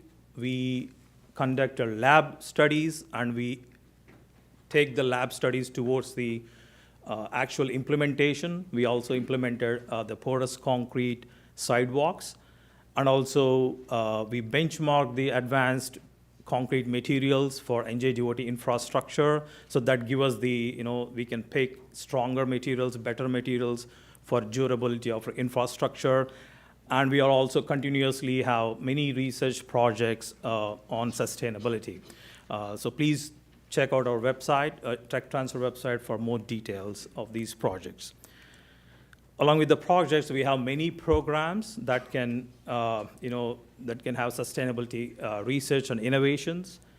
For example, NJDOT R&I program, we have research and innovation program where, as our commissioner mentioned, your idea is very valuable to grow it. So this is where you can send us your ideas and our innovation ideas. We make sure that we will work on those ideas. And also, Brett administer the NJDOT STIC network. STIC stands for State Transportation Innovation Council. Through this network, we promote EDC, FSWA EDC initiatives. EDC means everyday counts. So every 2 years, FSWA brings us the innovation. So we make sure that our department, we implement seamlessly through this process. And recently, we applied for LCTM grant program, which we are very interested, and we think that this program will really help us to promote low carbon transportation materials into our infrastructure seamlessly. We can develop some frameworks, we can develop some contractual languages. So there's a lot of things we can have with this LCTM grant program. And finally, we have NJ Tech Transfer Program, where we are promoting all the technology tools regarding sustainability or regarding all other areas of the transportation. So please use these resources for promoting sustainability and overall transportation efficiency for us. And finally, I would like to talk about the funding availability. So we have state and federal funding for our research program, and we extend our arms for helping other units to acquire other federal grants in research and innovation areas, especially STIC grant programs and AMR programs and AID demo programs and other USDOT grants. So we are helping them out to secure or administer innovation or other projects related to these grants. And we also administer the Transportation Pool Fund Program, which is a very great program where our SMEs, our state SMEs, can work with other state DOT SMEs using this program and come to a common conclusion. We see that sustainability is a great topic, where all the states can come together and have a great pool fund projects. So please use this program also. And finally, as our Jim said, R&D, right? Rip off and deploy.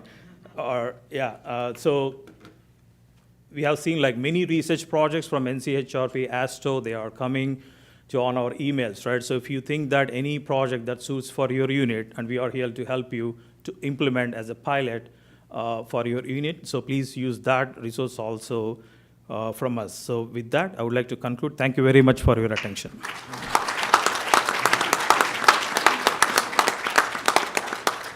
Thank you, Gary. You didn't save us, but you did a very good job.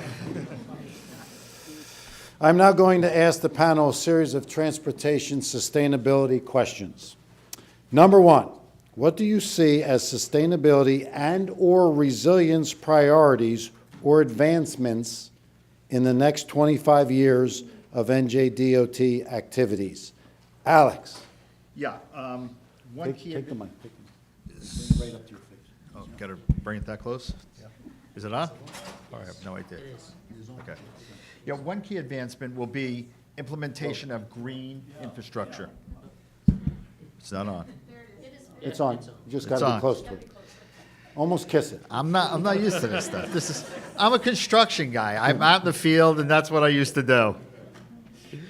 One key advancement will be implementation of green infrastructure, such as permeable pavements, bioswales to manage stormwater and mitigate flood risks. We'll be shifting towards the use of more low-carbon sustainable materials in construction.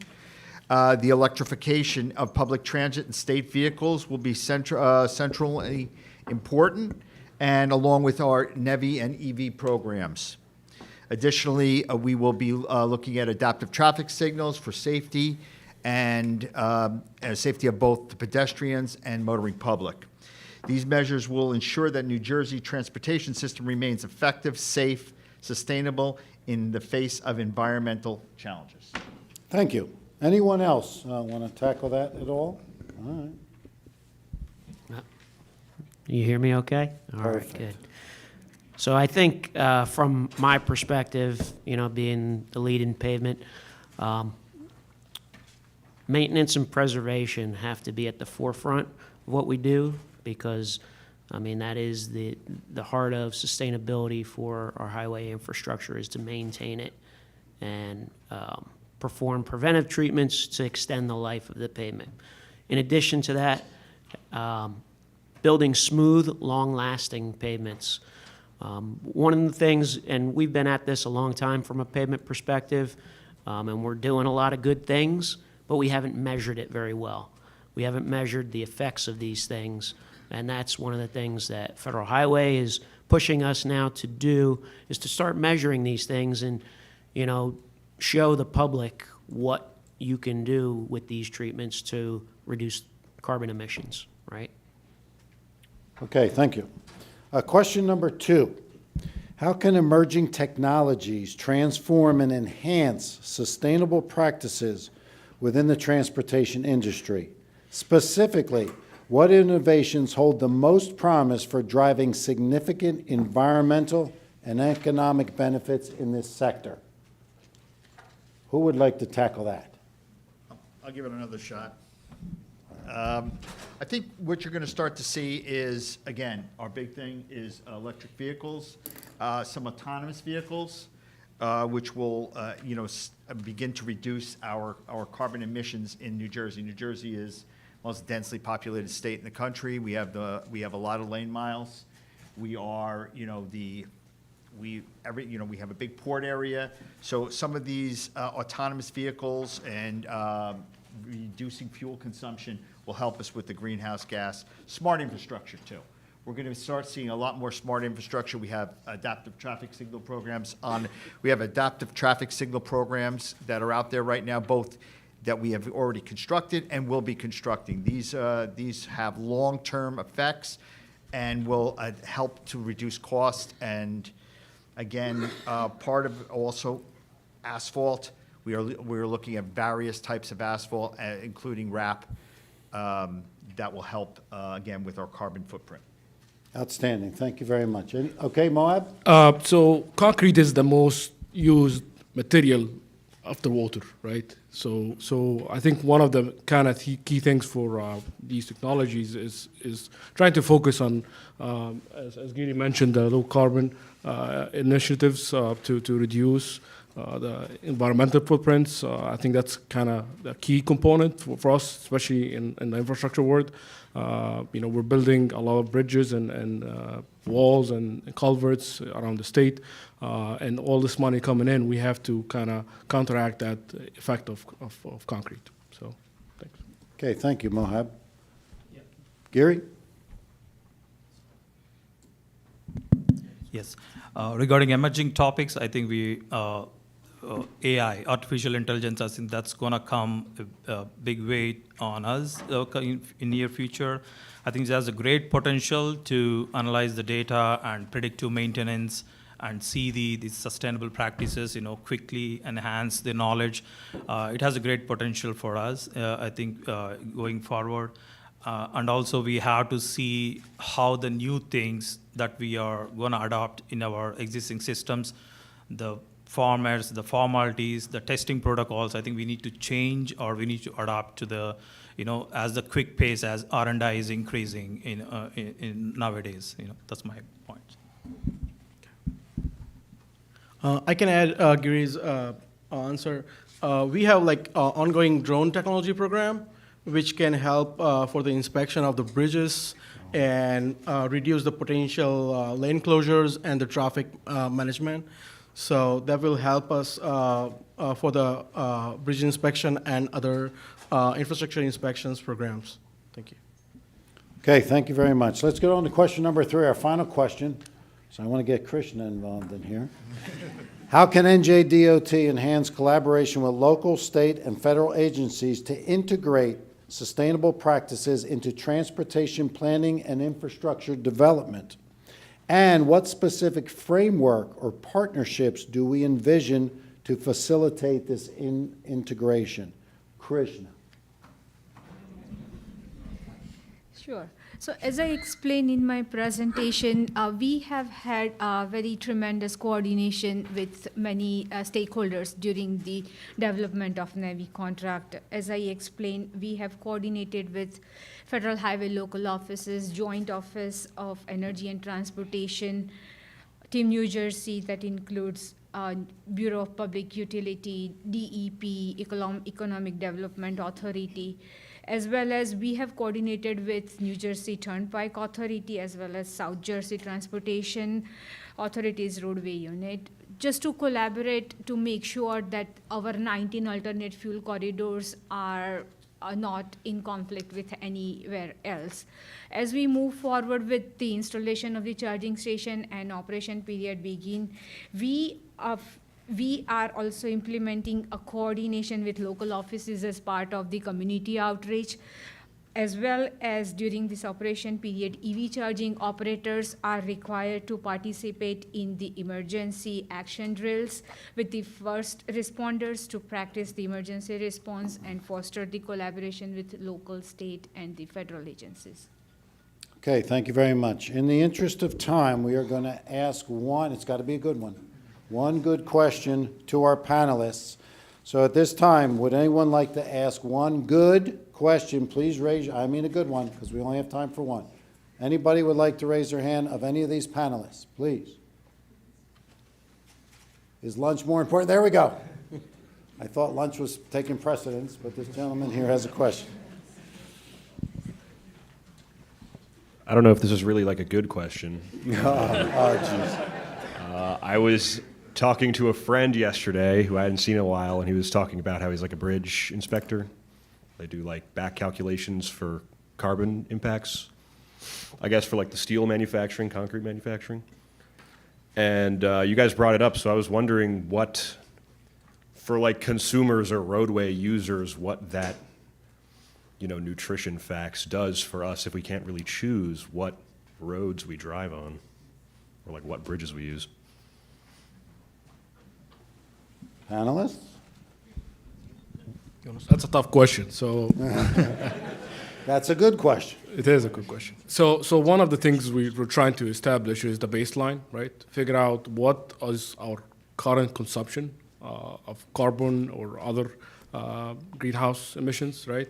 That's the first start, right? That's why we're starting these baseline systems to establish that. And that from that point on, we would know where are we weak and where is the areas that we need to focus on to improve that. And that's basically where we start.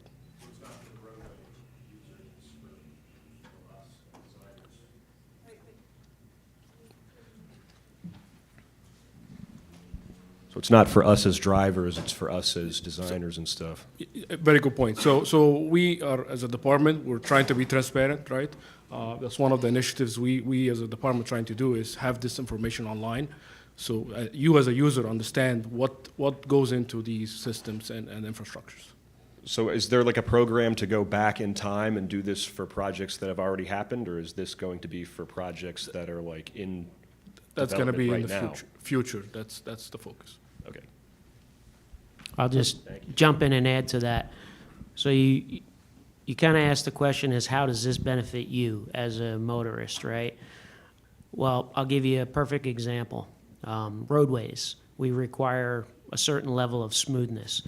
If we didn't have those performance-based specifications and you're driving on rough roads, you're using more fuel. That's simple, perfect example. So that means something directly to you, right? You don't want to use all your fuel up on a rough road. You want to ride on smooth roads, and you want them to last long. So. About like steel design and like when we are building the bridges, like if I was a motorist and I say like, you know, I'd rather take, you know, like the Delaware Memorial Bridge instead of the Tacony Bridge or something, I could look up online and say like, well, you know, the development of this bridge, you know, is has like a less net carbon impact, or like a lower net like environmental impact than the Tacony Bridge, for example. So I'd opt to choose to take that one. Like I'm just trying to wonder, because like the implication was that it would be like we're going to the grocery store, we're choosing what we want to use, what infrastructure we want to use, but it isn't really for that. It's for like for us in the future to know what can be reduced as like designers. I think as a consumer, you get the benefit of it, but those labels, those kind of nutritional labels, are for the engineers to determine what's the best option. When they look at it from a life cycle assessment and a life cycle cost analysis, right, that's going to tell them what the best alternatives are. So we'd like really see the benefits of this like a couple maintenance cycles down the line instead of like immediately. If we're like getting the data right now, you know, we'd see this like, you know, like 20, or I guess 150 years after, you know, because the life cycle of a bridge is like 150 years now. So, you know, I guess like in a couple of, like 100 years or something, we would know like this is, you know, a problem that we can address based on this analysis that we have right now. Okay, that's all we have time for. Sorry. All right. I would like to thank the very qualified Department of Transportation leaders on our panel today for sharing their intimate knowledge and expertise regarding their commitment to creating pathways to sustainability. Let's give them a round of applause.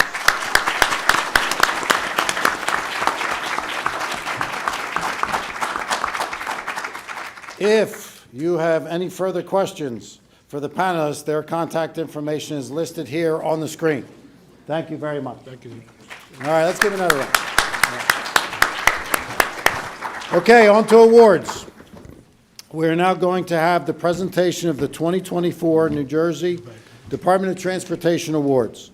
Here to present those awards is Pragna Shaw, Acting Manager, Division of Statewide Planning, Bureau of Research, Innovation, and Information Transfer. Pragna has over 20 years of experience at NJDOT. She has managed numerous state and federal programs while serving in the Division of Local Aid and Economic Development and the Bureau of Research, Innovation, and Information Transfer. As the project manager for the annual research showcase, the Bureau was recognized for the 2023 Best Virtual Event Award from AASHTO Communication Committee. Thank you, Civic Eye up there. Let's give a warm welcome to Acting Manager Pragna Shaw.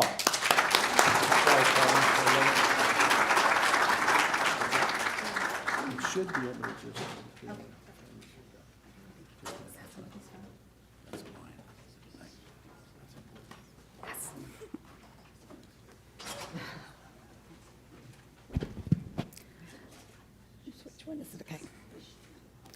Good morning. Before we present the awards to our very deserving winners, I'd like to extend a special thank you to our former Bureau Manager, now Deputy Director of Statewide Planning, Amanda Gendek, our Innovation Officer, Giri Venkatila, Dr. Giri Venkatila, thank you for standing up, Research Project Manager, Kamal Patel, and Stephanie Knock for their hard work and assistance on this event. Our showcase team members from Rutgers, Janet Laley, and her staff also deserve a huge thank you for making today possible. With their support each year, we know we are going to have a successful showcase.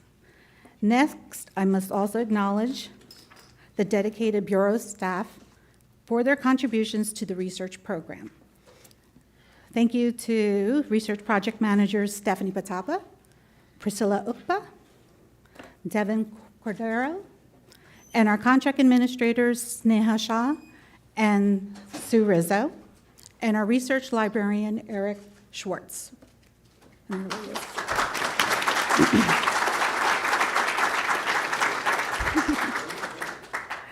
Thanks also to our NJDOT and NJ Transit customers who are the subject matter experts, helping us understand the problems we face.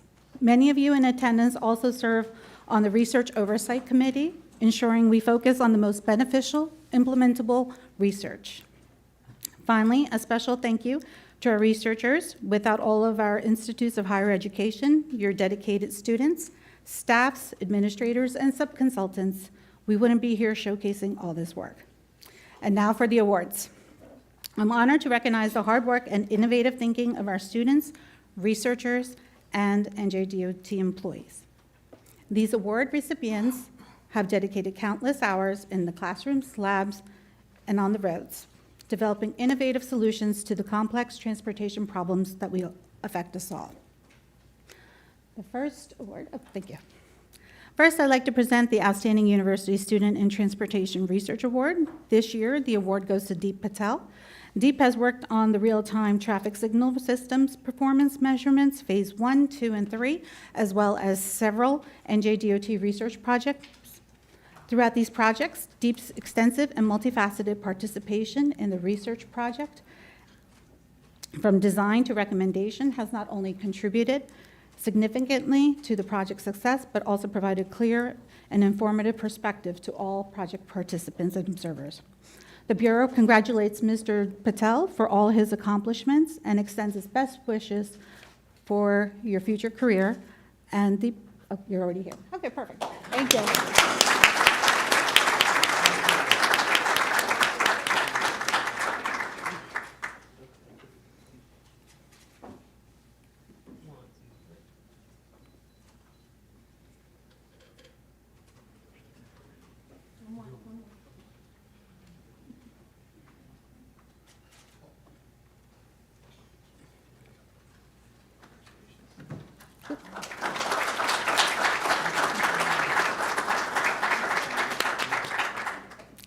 The next award category is the Research Implementation Award.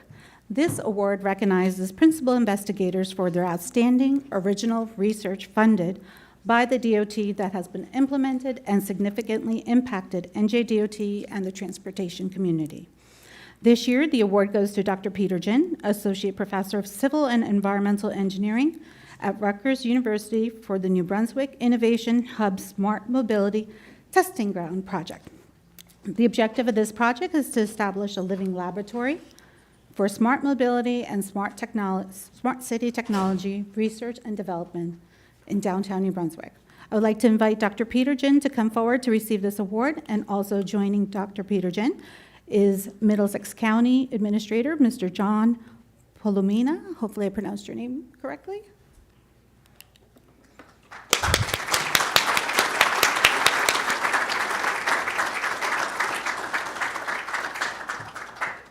Just want to have a shout out. Thanks NJDOT for initiating and sponsoring this project, and and special thanks to Giri Venkatila to be our project manager, and thank all the reviewers for recognizing this successful collaboration between state and local agencies. Join me will be Department Head Holly NM. Middlesex County has contributed significantly to this program and making the initial research project into a nationally recognized Data City Smart Mobility Testing Ground, a vibrant research program for mobility engineering research. Please.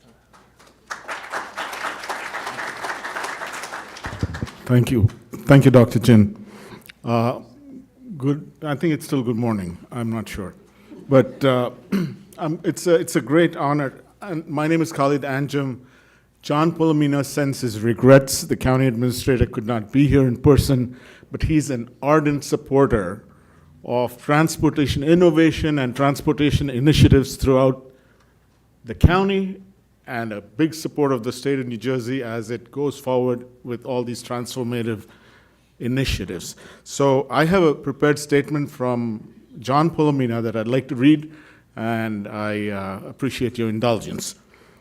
It is truly an honor to be here today at NJDOT's 26th Annual Research Showcase, celebrating Dr. Peter Jin's success as he receives the Research Implementation Award for the New Brunswick Innovation Smart Mobility Hub, also known as Data City. On behalf of Middlesex County, I extend my heartfelt thanks to the NJDOT, Rutgers University, and Kate, and all those who have been involved in making this happen. I'm particularly grateful for the unwavering support of Diane Gutierrez-Scachetti, the former Chief of Staff of Governor Murphy, the NJDOT Commissioner Francis K. O'Connor, and his team, whose leadership continues to drive transformative advancements in transportation across the state. I also want to acknowledge Dr. Ali Mar, the director of Kate. This award is a testament of the power of collaboration. And, you know, I just have to say this. David mentioned the question number 3, what is the state doing to enhance local partnerships? This is a perfect example of a successful, collaborative, transformative, innovative project across the state of New Jersey. And this has received national recognition throughout the country. So I'm really proud to be part of it. Continuing with my statement. The collaboration between NJDOT, Rutgers, Kate, and Middlesex County has allowed us to earmark ambitious projects like Data City, which represent the future of mobility. The expertise of Dr. Alimar and Dr. Peter Jin, along with his teams, not only support our efforts, but has also driven innovation at every stage. Together with the DOT, we are all shaping the future of transportation in the state of New Jersey, spurring growth, economic development, sustainability, and public safety.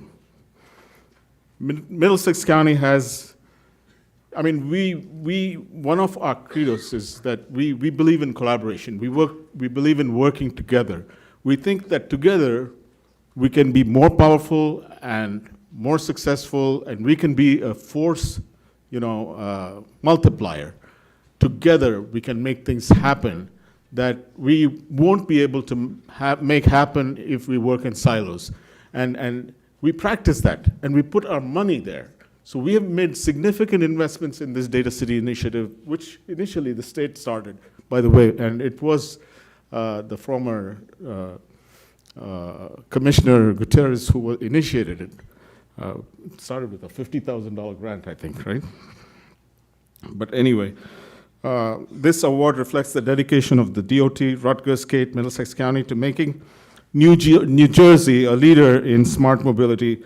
Together we are creating pathways to sustainability that will serve our communities for generations to come.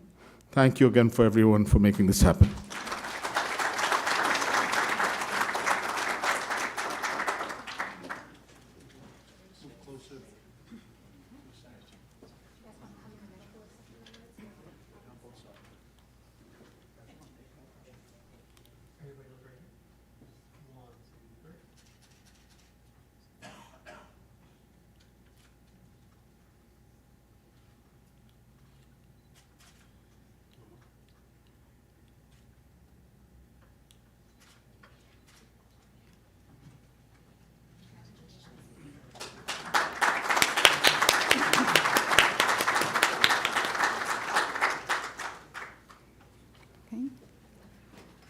Thank you so much.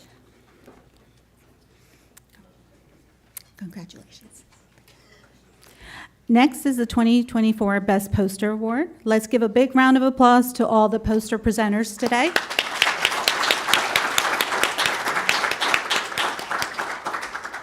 This year's Best Poster Award goes to Swati Malaru from Rowan University for her poster on performance evaluation of full-depth reclamation and cold-in-place recycling asphalt mixtures at varying amounts of bituminous and cementitious additives.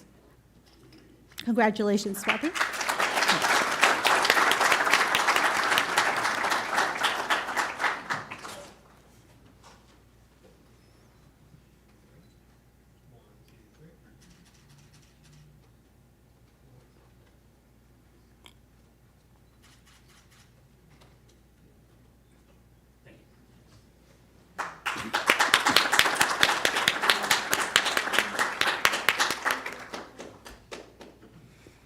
Okay.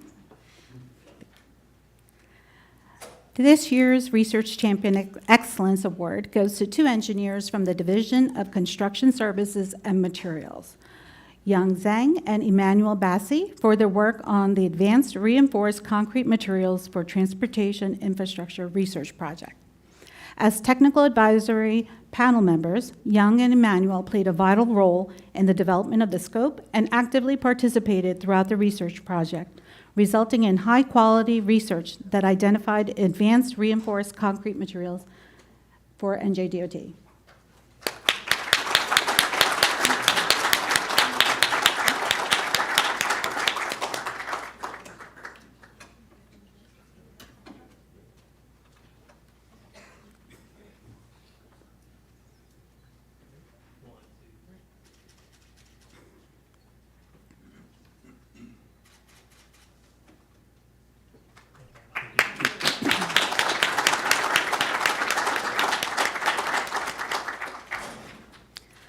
Next, I'd like to present the winner for our 2024 Build a Better Mousetrap competition.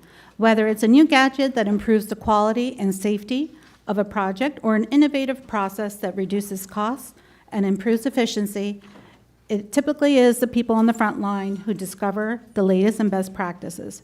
This year's Build a Better Mousetrap Award goes to Bishoy Abdullah, a senior engineer from Roadway Design Group, for his innovative work on replacing inlet curb pieces in existing concrete barrier curbs. We'll start by showing a short video of the project, and then we'll present the award to Bishoy.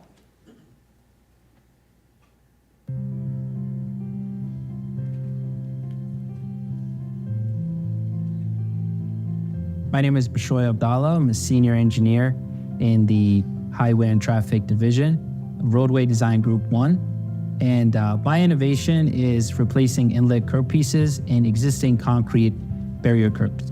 In roadway design, we had a limited scope project on Route 38, which is in Lumberton Township. And as part of that project, we had to replace the inlet curb pieces. From there, it developed into me creating 2 separate details, basically giving direction to the contractor about how to replace these inlet curb pieces in existing concrete barrier curbs. The first detail is basically existing condition, go inside the inlet, remove the inlet curb piece, patch up some things here and there, and then we move on to the next inlet. The other detail that I ended up creating was, what if there was a scenario where the existing concrete barrier was cracked, like directly above the inlet? What does the contractor do? So I created detail number 2, which basically says, saw cut this section out, redo the steps of replacing the inlet, fixing it, and then going back inside and basically precasting just that section of concrete barrier curb. So now that we have this new detail in place, once it gets thrown on a project, and if the project has existing barrier curbs that need to have inlet pieces removed from them, in total, the project gets completed altogether without having to piecemeal everything out or take a section of it out and having to say, we have to stop this project, we can't complete the project. Now that we have this new element inside our standard construction details, it can progress from start, middle to end. It's efficient in a way that just keep it existing, assuming it's not broken or cracked or deformed in any way. Go inside, replace the inlet curb pieces, put the new inlet curb pieces back in, and then you open up the lane, and then the project continues and it doesn't have a standstill for months and months and months. This innovation improves safety for the simple fact of not having our motorists navigate so much around cones and drums. It saves money by reducing the amount of materials that have to be brought onto the site if we were going to replace the entire concrete median. Manpower as well, you just have a small crew and you can go in, whereas opposed to you need to bring a concrete truck and then you have to do traffic control for that. The whole purpose of removing the inlet curb pieces is to make sure that we don't have any debris or foreign objects going inside the inlet, which ultimately go into our waterways. This way we have a very small opening to minimize the amount of debris that can potentially go inside. Now, because it's a standard detail and it's in our standard construction details, it can be used by all other units, and it's been asked for, it's been utilized, it's been looked at. So it has been circling around the department ever since the final approval by FHWA.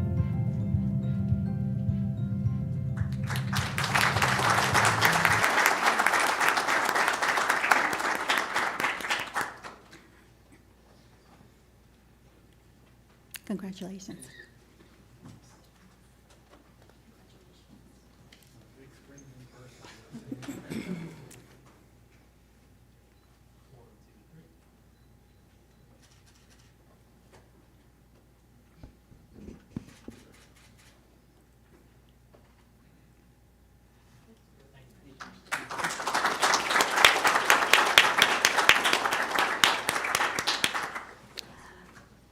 Last but not least, this year we are proud to introduce the National High Value Research Award, recognizing NJDOT research projects acknowledged by the national transportation community.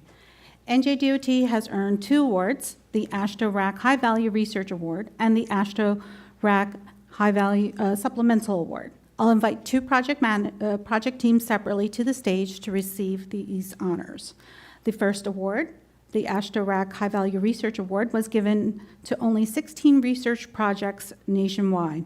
I would like to invite the project team for advanced reinforced concrete materials for transportation infrastructure to come forward as I announce each name and remain on the stage until all the names are called for your certificate and team photo. Principal Investigator Dr. Matthew Bendel, Dr. Matthew Adams, Research Project Manager Dr. Giri Venkatila, NJDOT Technical Advisory Panel members, Nahimi Jasmine, Emmanuel Bassi, and Young Zhang.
Next one is a big group.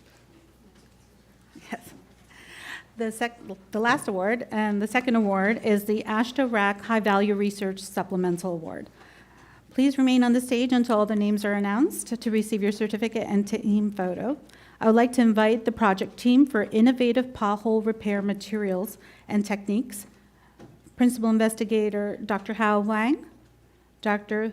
Hussam Najam, Research Project Manager Dr. Giri Venkatila, and the NJDOT Technical Advisory Panels members Jeff Evanlow, Nicholas Colangelo, Kenrick Lane, Roger Estevaletti, Anup Patel, Sadaim Absalom, Emmanuel Bassi, and Young Zhang.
Yes. This concludes the award ceremony, so thank you for your attendance today and have a good rest of the afternoon, and I'll hand it over to David. Thank you. Oh, first time I've ever seen half the audience get awards. That's pretty good. Bad joke, bad joke. At this time, we're going to take a 42-minute break. There are 2 buffet stations. Please listen. One is in the back dining area, and one is just outside these doors to the left. Please form 2 lines. There's additional seating in room 122 and 123. And this year, beautiful fall day, there is actually outside seating. Lastly, review your programs for 3 concurrent breakout sessions and the poster display, which will commence at 1 p.m. Depending on your interest, feel free to change rooms in between sessions. Thank you and enjoy lunch. Thank you.